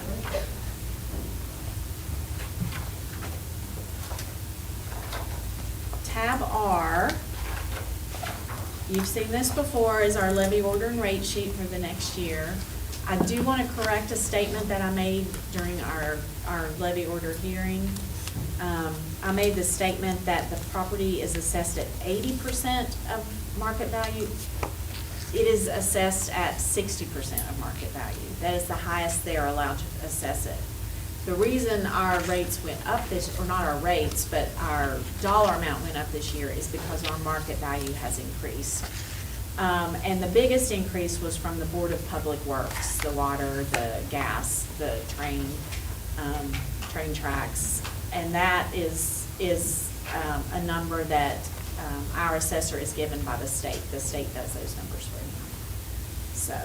And what's that, class 4? Yes.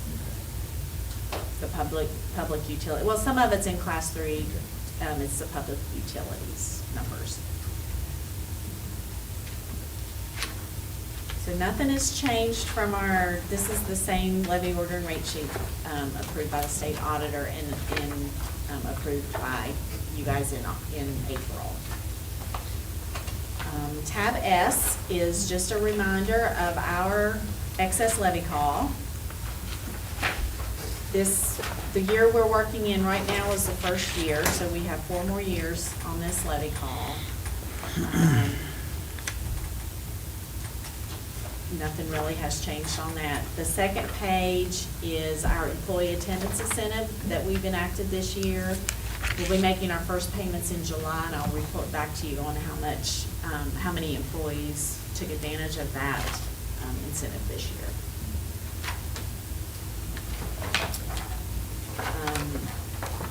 Tab T is our allocations that go out to our schools.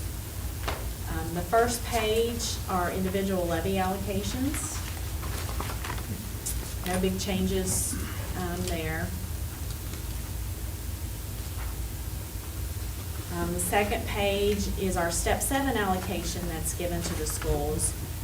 In previous years, we gave 2 separate allocations. One was $10, one was $7 per student. And we combined them this year just so we didn't have as many account codes to keep up with. They're getting $17 per student for Step 7. The next page is just the account coding structure that we give to the schools, and the back of that page is just some examples of things they can spend their levy money on. It's not all inclusive, but it gives them a few guidelines on how to spend their excess levy and what's allowable and what's not.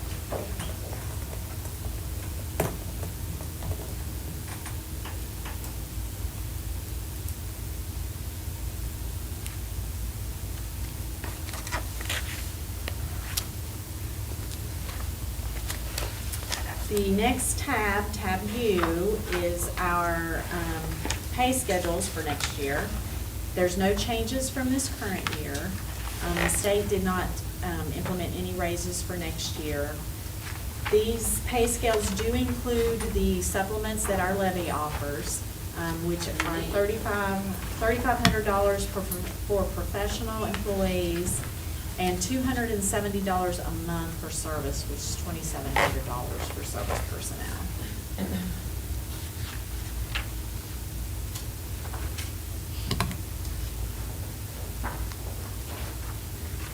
And then tab B, I have two schedules on here that break down our general fund budget.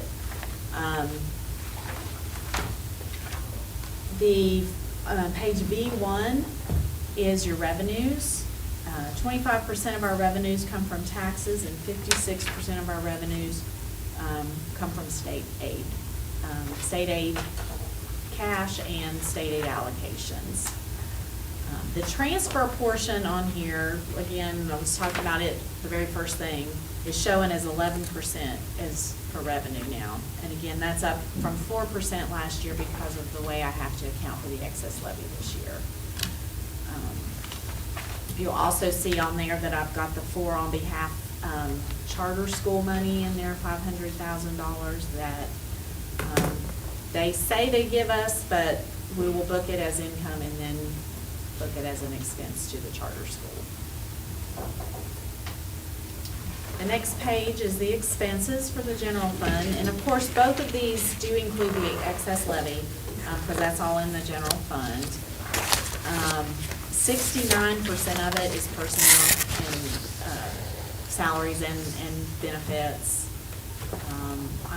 Our BRIM insurance is going up just a little bit more again this year, up another $50,000. I budgeted $982,000 for our insurance this year.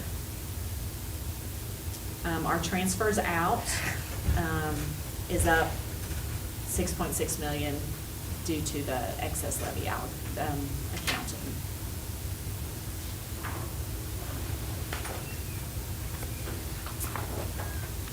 Any questions on that? Okay, if you look at tab W, I've broken down our general fund budget by function, which is by program that we have. The first page is our regular instructional programs. This includes our regular education, our pre-K collaborative, and our virtual teacher, virtual school. Page W2 is our special education instructional program. The budget for this is increased $354,000 over last year, but this does not include our therapies, our speech therapy, occupational therapy, physical therapy, or any other support services. This is just the instructional portion. Page W3 is our vocational programs. A small increase this year of about $100,000, and that's mainly due to PEIA increases.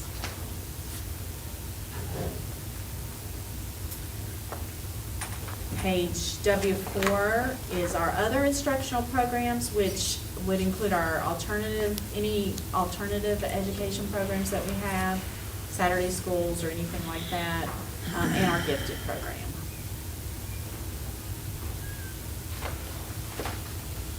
Page W5 is our extracurricular programs. And this is where our athletics, coaching, event coordinators, and our athletic director. Page W6, and of course, if anybody has any questions, just stop me. This is our support services that I was talking about a minute ago. It's our speech therapy, occupational therapy. This includes our attendance department, school counselors, school nurses, physical therapy. So that's our support services for our students. Page W7 is our support services instructional. This is our technology department and our elementary education department.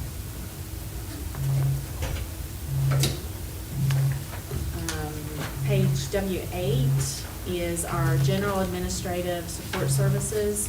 This is our board member expenses, our superintendent's office, and our associate superintendent's office's salaries and expenditures. Page W9 is our school administrative services, and this includes our principals and the office staff.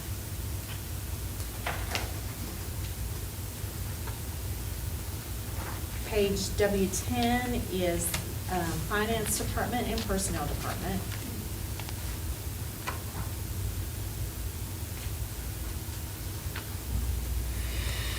Page W11 is our maintenance and security departments. This includes the maintenance staff, the school custodians, utilities, the prevention resource officers, and the security staff that we have, and the expenses that come along with the Evolve systems and things like that. Page W12 is our transportation.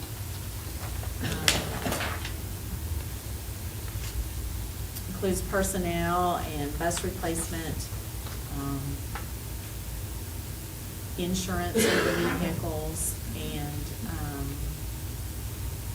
this year we will be putting in our electrical station for our electric bus that's coming. W13 is our community services, and this is excess levy allocations for the public library and WVU extension services with Energy Express. So Paula, just stepping back to Okay. W12. So our liability insurance, $800,000 net. So this is for transportation, right? Yes, sir. So is that like our vehicles, our buses, and Yes. all those things? Yes. How do we get that? How do we purchase that insurance? That's Brim. Brim. It's also through Brim. Oh, So there's no opportunity? There's no opportunity to look it Shop up. that. Brim is a straight-out provider for that. Yes. Okay. I've included a little bit in there for insurance deductibles, and that would be if we had a bus accident and, but $10,000.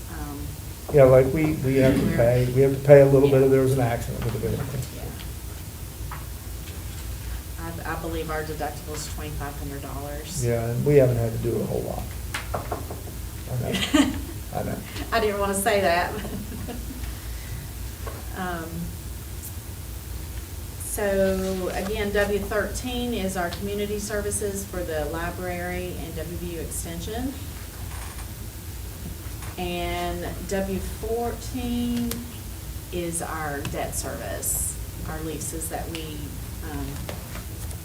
have to pay. It's a total of 2.8% of our general fund budget is what we're paying to pay off those leases. W15 is a breakdown of those leases. I don't know if anybody has any questions on those.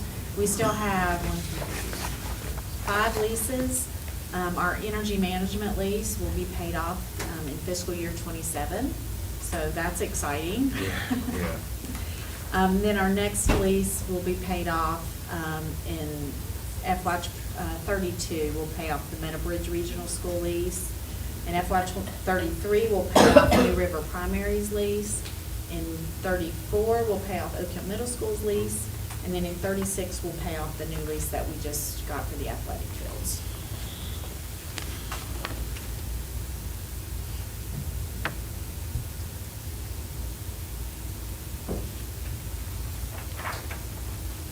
Any questions on that?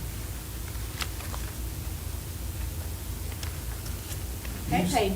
Just one question. Usually when Eddie comes back with a better rate for us, we don't extend those. No. We just No, book that's, the savings off the better rates, right? yes, yes. And maybe if we see. That's my request always, is to not extend our payment, our time frame. Just, if he can get us a better rate, then. And if we see the markets or the Fed push the interest rates down, that might be some opportunity. Yes. Eddie will call us. And Mr. McCliney is really good about staying on top of that for us. He knows we have these leases out there, and he's done the majority of them, I think, except for the energy management. He has helped us with the leases, so he stays on top of it for us. He was in at your ASBO meeting, I'm sure. He Eddie? was. His car got broken into, so he Did left it? early, but. But Yeah. Eddie's really good about being here fairly often. I guarantee you, if I were sitting in that seat and the rates go down next year, Eddie's gonna be on the phone.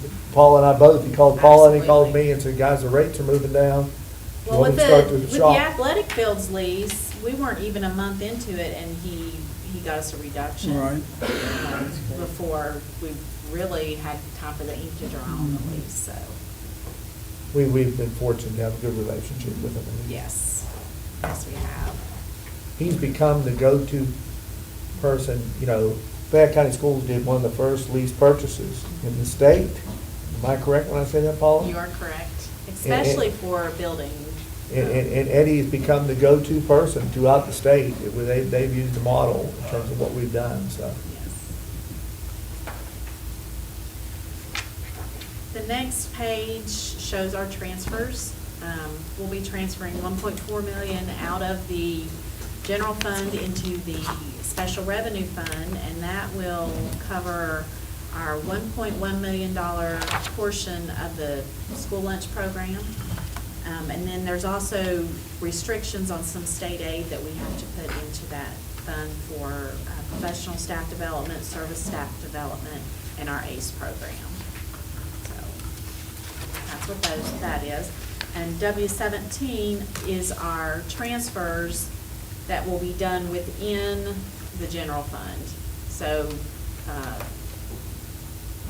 we're going to be restricting $9.7 million. That includes our excess levy restrictions of $6.6 million, our bus replacement money of $673,000, curricular trip money, and then we have step 7A, B, and C, which accounts for almost $2.4 million. So these are all restricted funds. Yes, but they'll be restricted in the general fund as opposed to special revenue fund. And then W18 is our reserves. And this year will account for 3% of our general fund budget.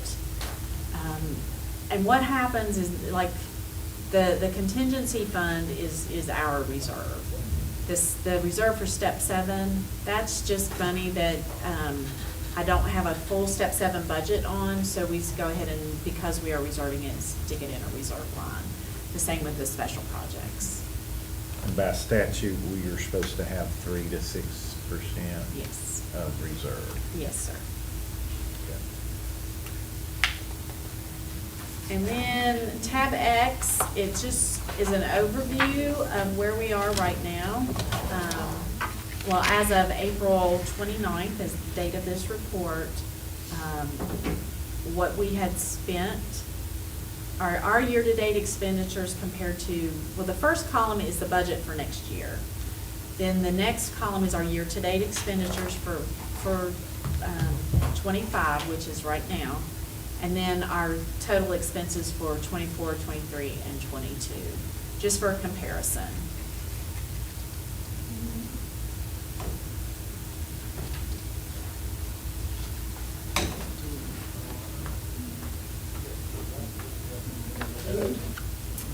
And that's all I have. That's pretty good. All That's right. pretty good. Board members, any other questions? Way to go, Paula. Thank you. That's pretty good. Because I've got some guys waiting. It's a breathe a sigh I'd like of to relief. put my 7,000 here before we come back and do this. Do you ever catch yourself getting cross-eyed?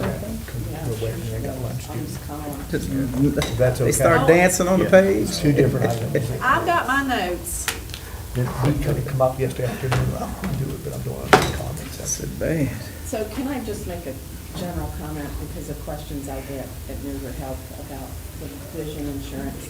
It's not that we reject it, it's they rejected us. And we keep after them, but they do not accept us into their. As a provider? Yes.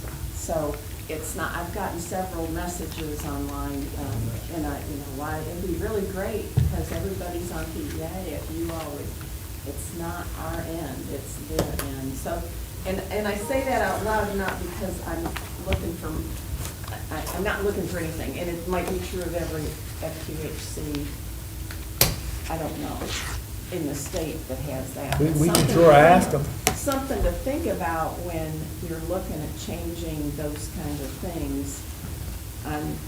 Will Right. you accept, whatever? I mean, Yeah. some of the dentists don't accept the dental and we do.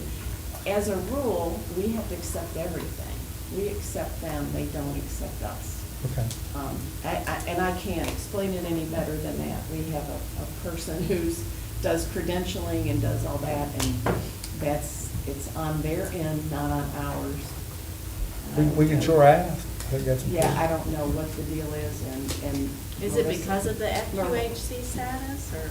It shouldn't be, because we've had vision before. I don't know. I don't know. So I just wanted to let you all know. It's something to think about if you change payers of insurance for them, because you're not just school teachers, you're everybody in the state. 95% of the state is PEID, so something to think about. But I don't know the reason. Marissa, I can ask her for more detail and have her send it to Paul. I just wanted to say that PIA is going up, going down as far as services, and it would be helpful, I'm sure, to our folks and Well, the kids. our vision is totally separate from PEIA though. Right, And I know right. there are very few vision providers. There are, Even there out are. there, so. All right. Dental's almost as bad, but. All right, so we went over our budget. Any questions on either the budget or accounts payable? Paula, anything with accounts payable? No, sir. So I'll entertain a motion to accept. So moved. Second. Good. Thank you, Mr. Groom. If there's no other questions, all in favor, signify by aye. Good job. Aye. Any opposed? I was wondering if Mr. Chris was still awake. Yeah. I bored him to death. I am here. I'm ready to roll. Here's the issue, Paul. I won't come to your office and after June 30th asking for money. That's what they'll tell you. That's that. Well, we don't know that for sure. Board members, I do have an adjustment. Mr. Hoag, we've got an item that we need to go into executive session on, but Mr. Hoag's got some folks that he's going to use in his 7,000 series that need to get back to school. So he'd like to have them come on in, so. Okay. Yeah, Richard, the crew out there, come on in, guys. We're gonna adjust, because I know you're probably gonna be late for lunch today, but we'll get you back here as quick as we can. I also have Matt here today, to brief I'll get you on a matter real quick too. And yesterday, we had a extracurricular meeting.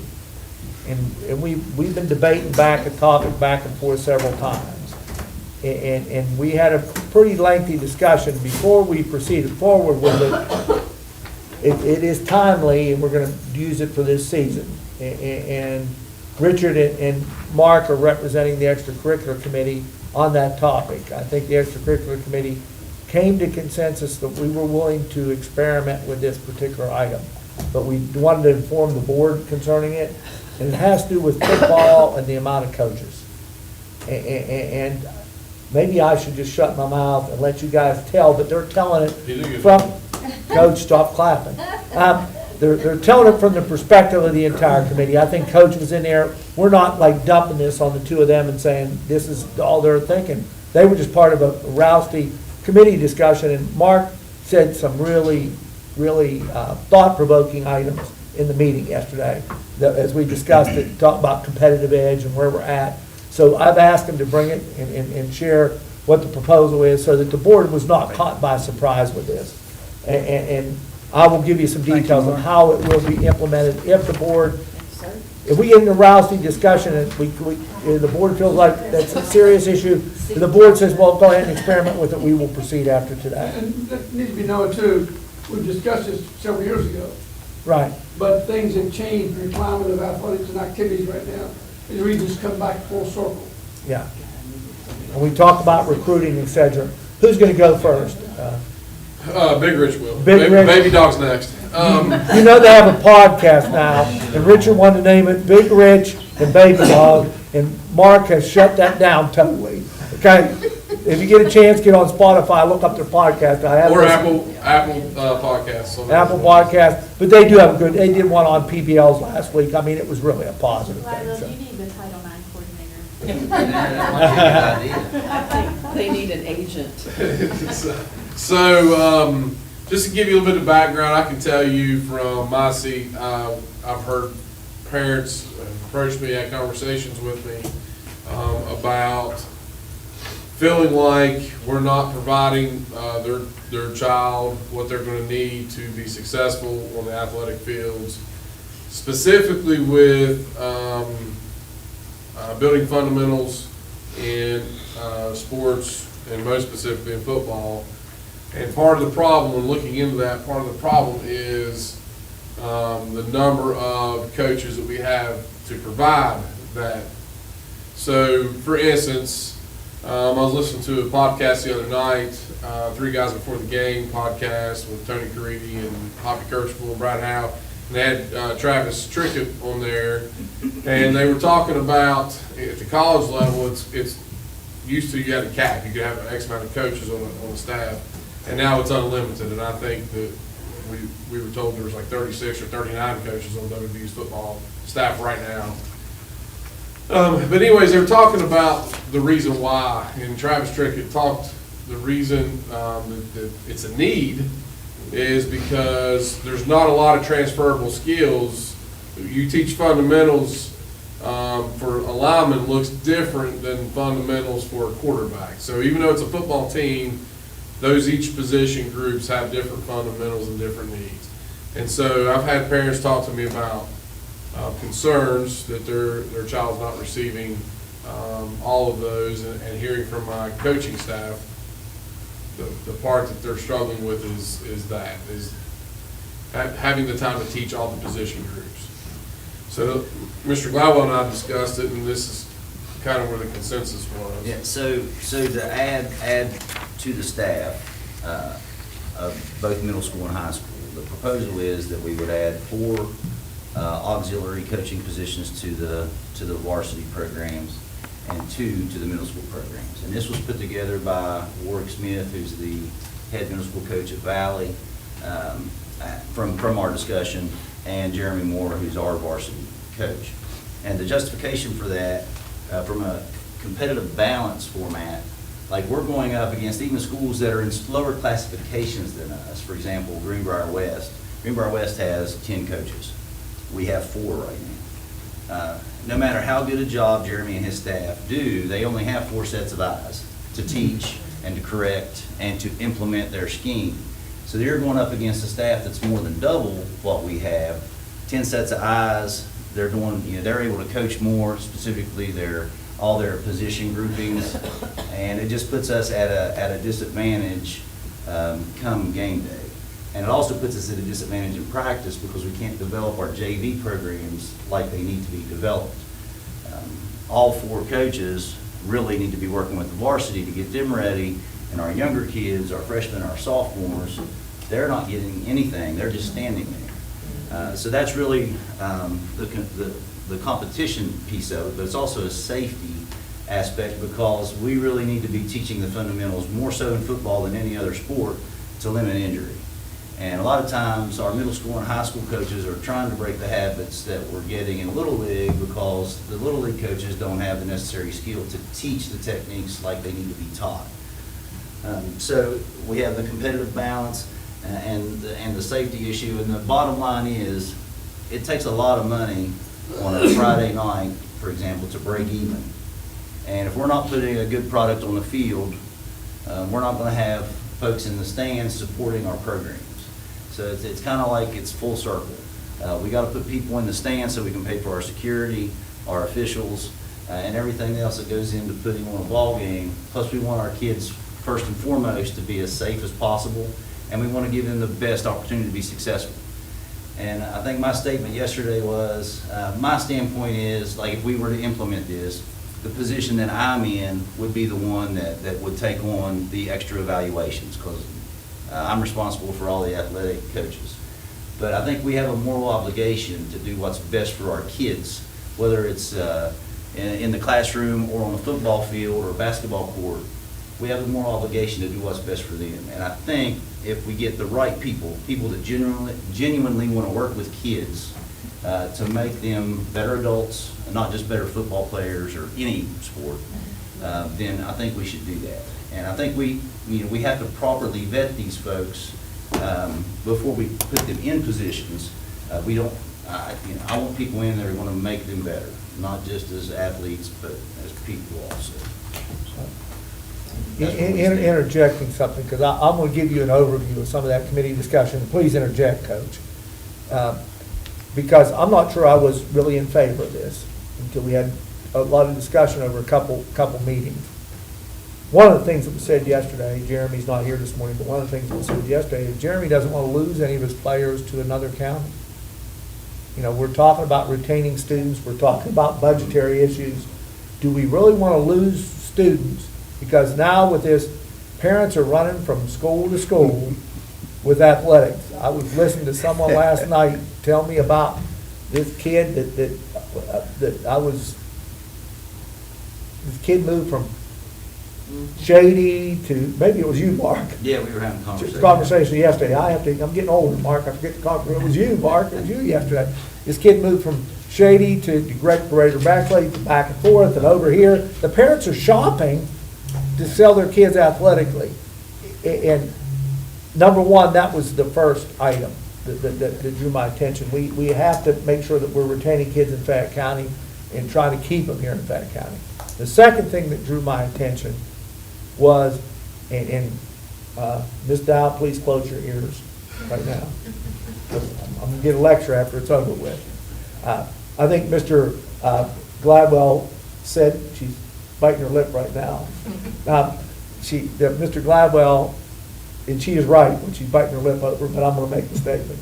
Mr. Gladwell said that what we've indicated what will indicate to schools, they have to tell us they can only put up one volunteer at a time to be added. We are not like posting 4 positions for a school. They need to tell us one volunteer at a time so we see the quality they hire first. They can get 4 over a period of the season, or 2 leading up to the season, but each posting, they can only put up 1 at a time. They have to explain to us what they're gonna use that person for, okay? Because we want an explanation. We don't want it just to be free for all. And then the kind of person they get. They shouldn't be putting up the position, and here's where, bite your lip there, right now, bite your lip. If they don't have somebody in mind that's quality, don't be putting up a position. I know we're not supposed to predetermine, that's what Denise reminds me of all the time. But you know what I'm saying. If you don't have a quality person that can fill that slot, we're not just trying to get somebody off the street to have somebody out there on the field. And these are 1-year only positions. Again, we're going back, it's a volunteer position, it's not gonna be a paid position. It's a 1-year only position. If they wanna add those to them, and that person at the end of that year has to reapply for the job, what we did with all the other volunteers that we added. So that yearly, if they're not working out, we're not getting somebody just off the streets. Now, at some point, we may decide that, hey, we need to make these paid, this is working. What we're trying to do is not get into what we dealt with in the past. And as hard as it is to make sure that the board is aware of the move that we're making, or the move we're asking the board, if that's something that upsets them before we do it, was making sure, and Coach and I had this discussion a lot, have we not, Coach? Correct. Because he's old school. Neither one of us liked that idea of some of the volunteers we had at points, because we had some inappropriate volunteers. And I'm just gonna tell you that, and that's why we were so strict about what we were doing, because we weren't getting the quality. Our coach's situation has been extremely stabilized in this county. I don't think you've heard a lot of crazy behaviors come to you as board members. And what we want to do is maintain that, but also put us in a competitive format. Does that pretty much cover what we discussed, Coach? And again, you know, we're talking about football, and we have other sports as well, so I need an extra coach. But this has a lot to do with the number of kids you deal with and the safety components. You know, I know we talk about, well, so-and-so has so many coaches, and that means there's some, you all convinced us, me in particular, it's a safety plus the positions you have to deal with. And the bottom line is, it's still controlled by the principal and their administration. If they mess it up, we'll go to him. And he's gonna be on the line. Not his coach. He's got control of it. We don't want a bunch of people running the sideline just looking like, oh, I'm a coach, because I'm on defense. That happens, we're Nixon. Yeah, and we have a little different format now than we used to. There was never committees in the past that looked at things and discussed things openly back and forth. We have a lot more communication, I think, that goes on today because of the way we formatted things. And I don't want to put the blame on this on Richard and Mark either, because if something goes awry in the future, it wasn't Richard and Mark that brought the idea. It was a committee discussion that they come up, and they were speaking yesterday about the topic, and I asked the two of them if they could take a few minutes out of today and come to the meeting today. Because I didn't want to delay it. The season's going to come up, but they want to add that first volunteer assistant. If the board is not adamant about, wants to ask questions, have some discussion, that's fine. If we're going to do that, we need to do that now, not in July or August. The bottom line is the principal is responsible for the building, their building, Katie and Richard and you know, all the principals. Chastity and Chad and everybody that's out there. So they gotta make sure they manage that. To chime in there, Coach, I think what you're trying to say is, and this is how I view it, it's my responsibility to ensure that there's a purpose for the position, not just a position being posted. And then that the coach is holding that person accountable to meeting that purpose. Correct. And then if not, it's my responsibility to make sure I hold them accountable. So I 100% agree with that. I think that that's exactly the way it should be. I'd like to comment, but I'm with you guys, okay? I'm with you. I do have reservations, okay? First of all, Mark said the right person. That's going to be the key, finding the right person. You know, I spend a lot of time at Riverside. I have a daughter I wish I had $1 for every school that has tried to recruit her, you know.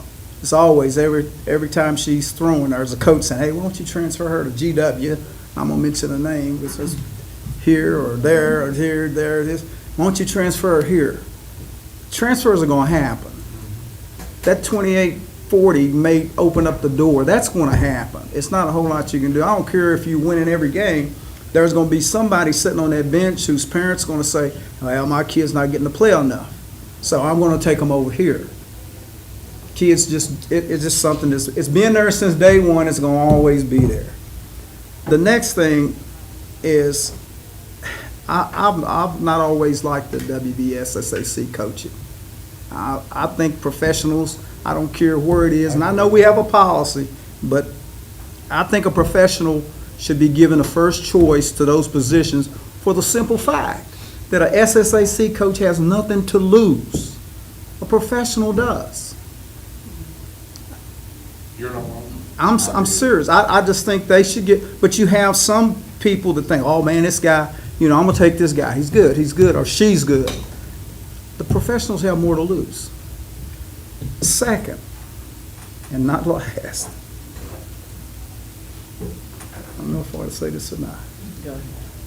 When our county passed the policy not to let administrators coach, I thought that was the worst thing you could do. And I still believe that. You ought to be coaching. You ought to be coaching. You ought to be coaching. Great coaches, great people that can get the job done. I don't like the policy, but I gotta live with it. I've had people ask me, a couple guys over trail, last time we were up there, I said, hey man, can you guys do anything about that? I'd like to get back into coaching. You got a lot of great administrators who are great coaches that could come out and take care of some of this for you if we were to pass that, change that policy. But I think what you're doing is great, and I'm with you. Just be careful of who you grab. Absolutely. One last thing I'll say is that just because we say 4, doesn't mean you have to get 4. Right. Correct. You may decide, well, we can cover this, we got 2 different, that's all we need. And like Mr. Hogue said, maybe one at a time, as you employ. Yeah, so you know who you're getting, you're not just out there getting somebody off the street just to fill the spot. And one other thing too, because again, as I told you, I'm down at Riverside, they have 14 football coaches down there. And a lot of times they don't get along very good. So I think the head coach and the principal are to have some input. Sit down with whoever the person is and make it perfectly clear, this is the way it's going to be. Absolutely. And that's the role you're playing on the team, and that's what you're supposed to do. I mean, I help them with football myself, but I try. I just help with conditioning, that's all I do. All right. Hey, Thank you. Hey, Richard, you may be able to answer this question for me. I truly don't know. Do coaches, whether it be auxiliary coach or a regular coach, do they wear like any type of identification, just stating, "Hey, I'm officially like on this team"? Is that a thing? Do we do that? No, there's no identification that would separate the staff itself. Other than the way that. Yeah, I guess other than the duties that they're assigned within that staff. But right now, we don't even have any auxiliary coaches. Oak Hill High School does not have any, and I believe Meadowbridge has one from when we changed that policy, or not policy, but the way we changed our practice, what we were doing before.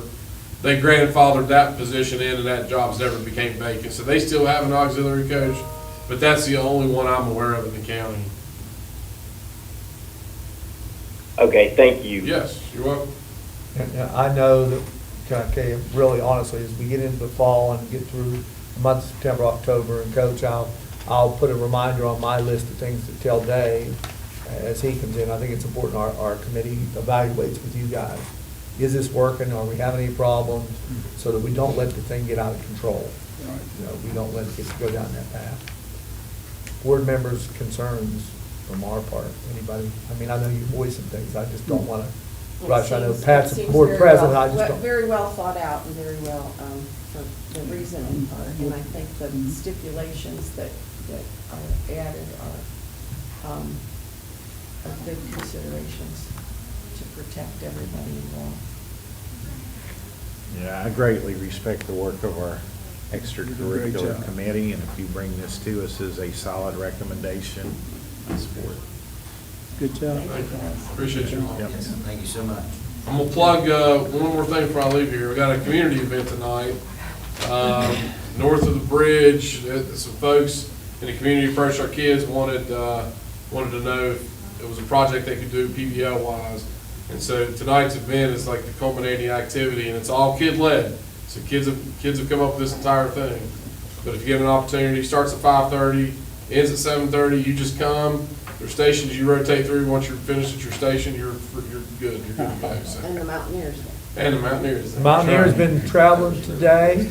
I told Kate I would Good be job, out, talked guys. to Kate early this morning on his way here. He said, Kate was on the phone with me. I sent you a reminder early this morning, about 6:30 this morning. I was here at the office, sent a reminder out to the principals to remind them what our plan was for Kate today.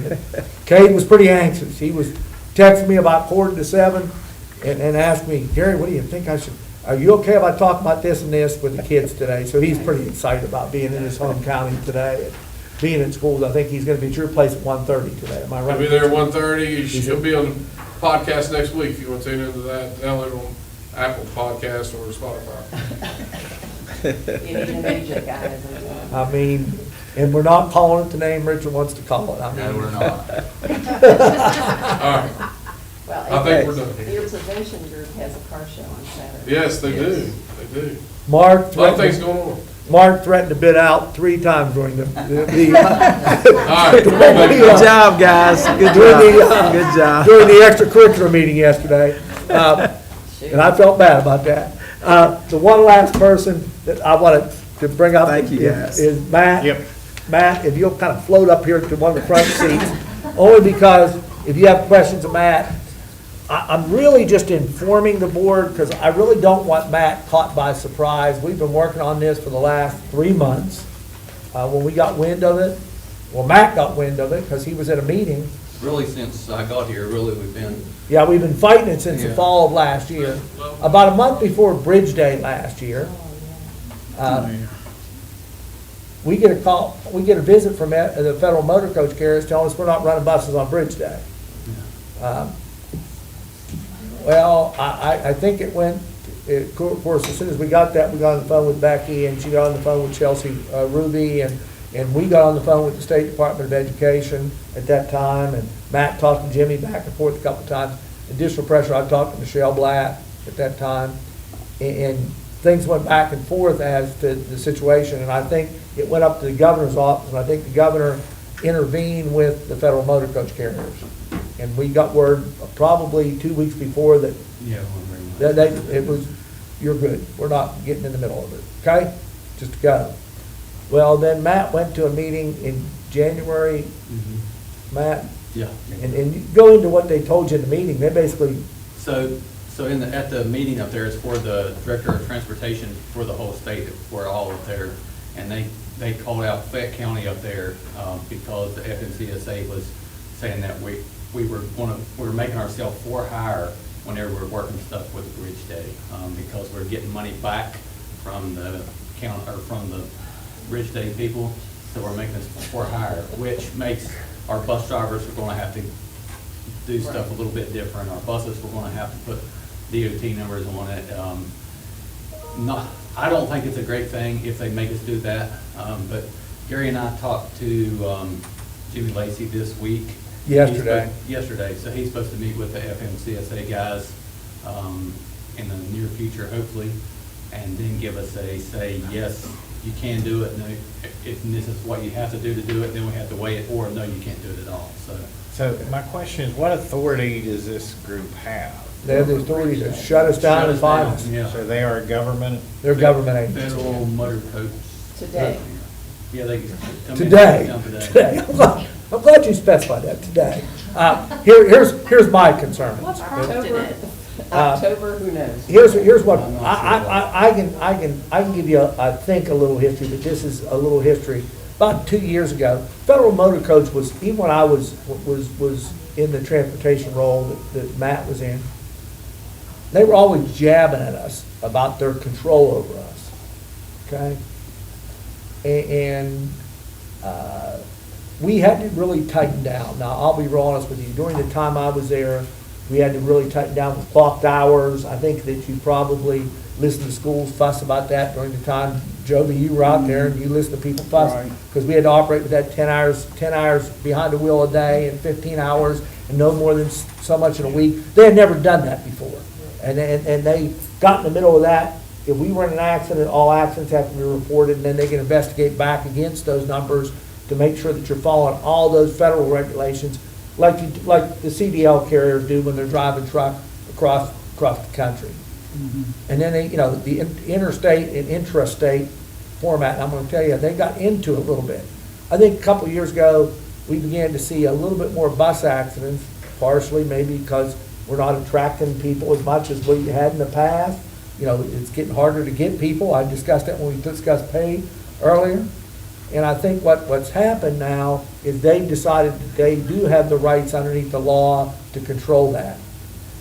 Michelle was texting me last week, Michelle Blatt was, when I was gone to a meeting, and that's when I said, well, Jimmy's in the midst of, Jimmy Lacey, who's a good friend of mine. Jimmy does a great job. He's the state director. Jimmy was trying to get a meeting with the federal motor coach carrier so we don't run into the fall and suddenly get ourselves in this predicament. Two things that bother me that they're talking about in that issue. Most of our drivers, a lot of them choose because they work for commercial carriers outside of us, they charge to be interstate licensed.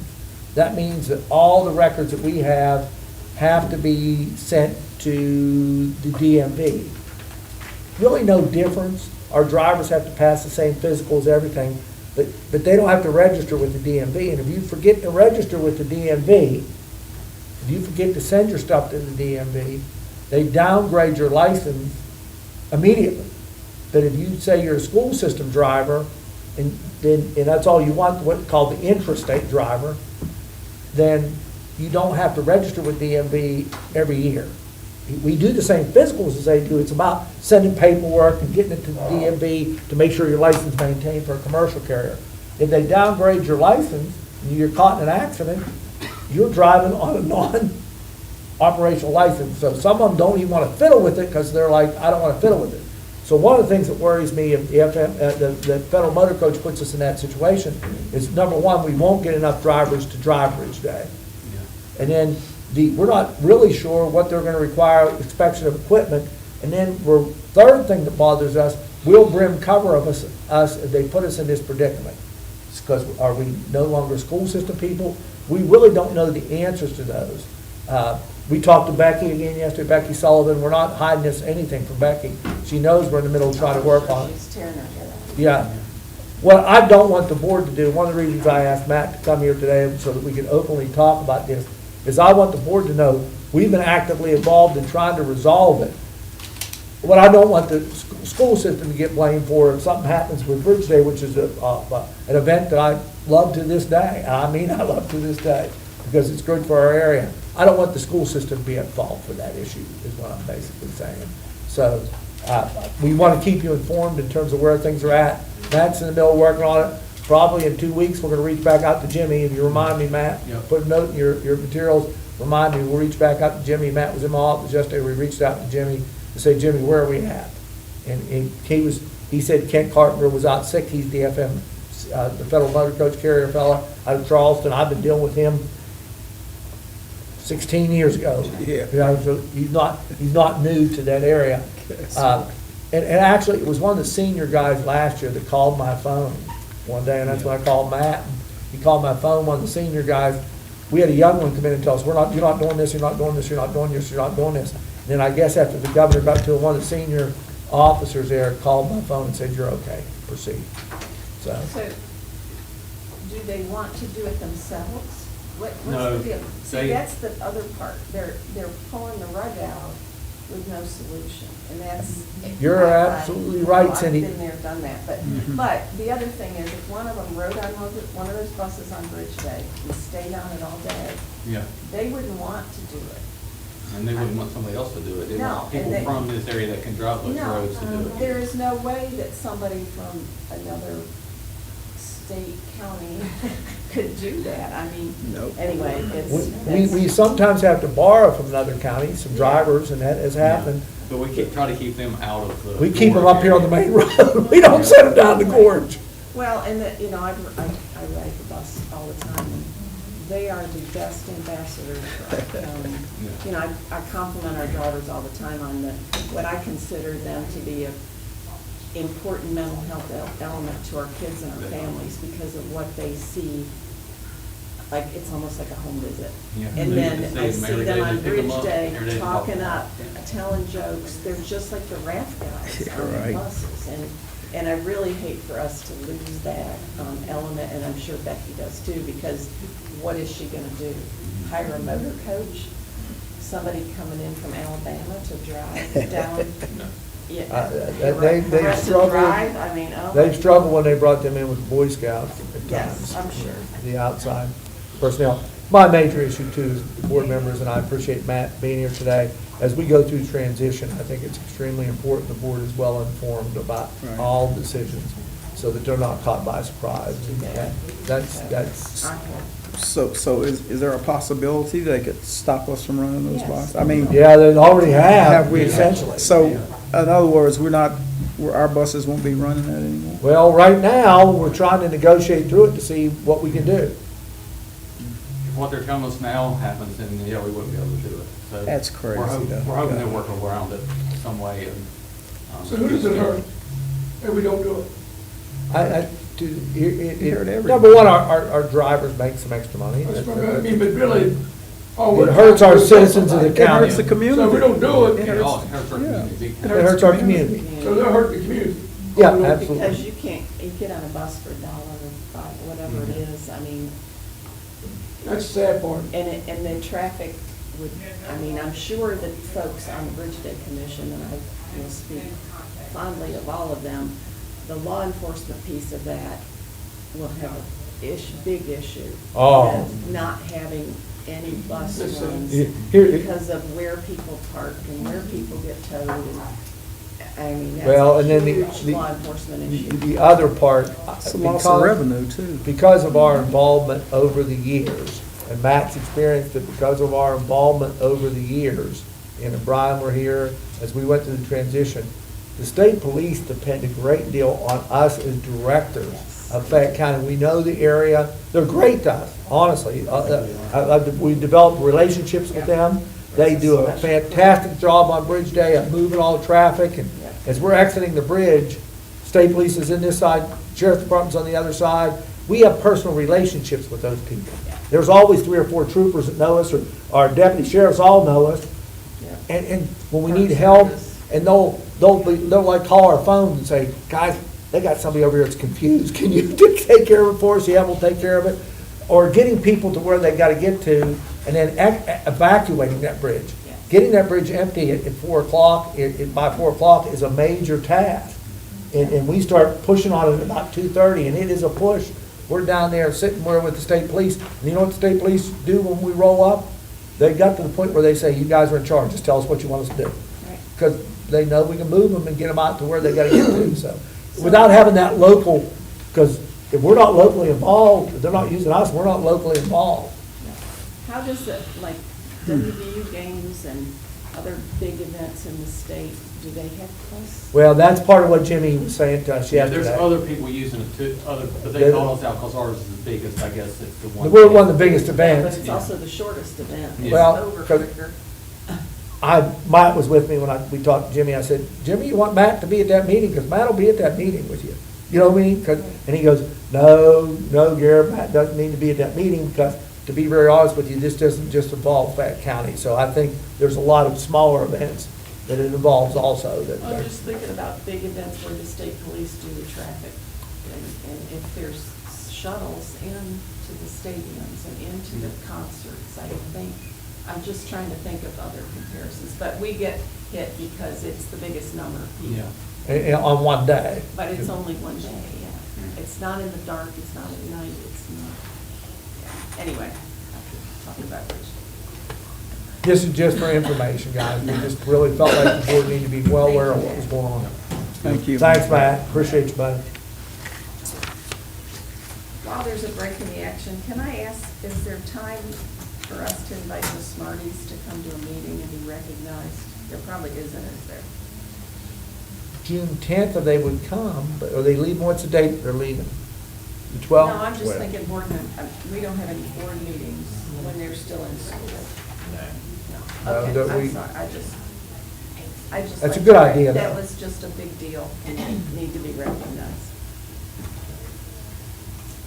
That's it. Mr. President, I'd like to request a executive session for the purpose of discussion of real estate matters. So I've got a motion to go into executive session. Do I have a second? Second. Mr. Groom, all in favor, signify by Uh, aye. Any opposed? Are you coming with us, Josh? I'll be there.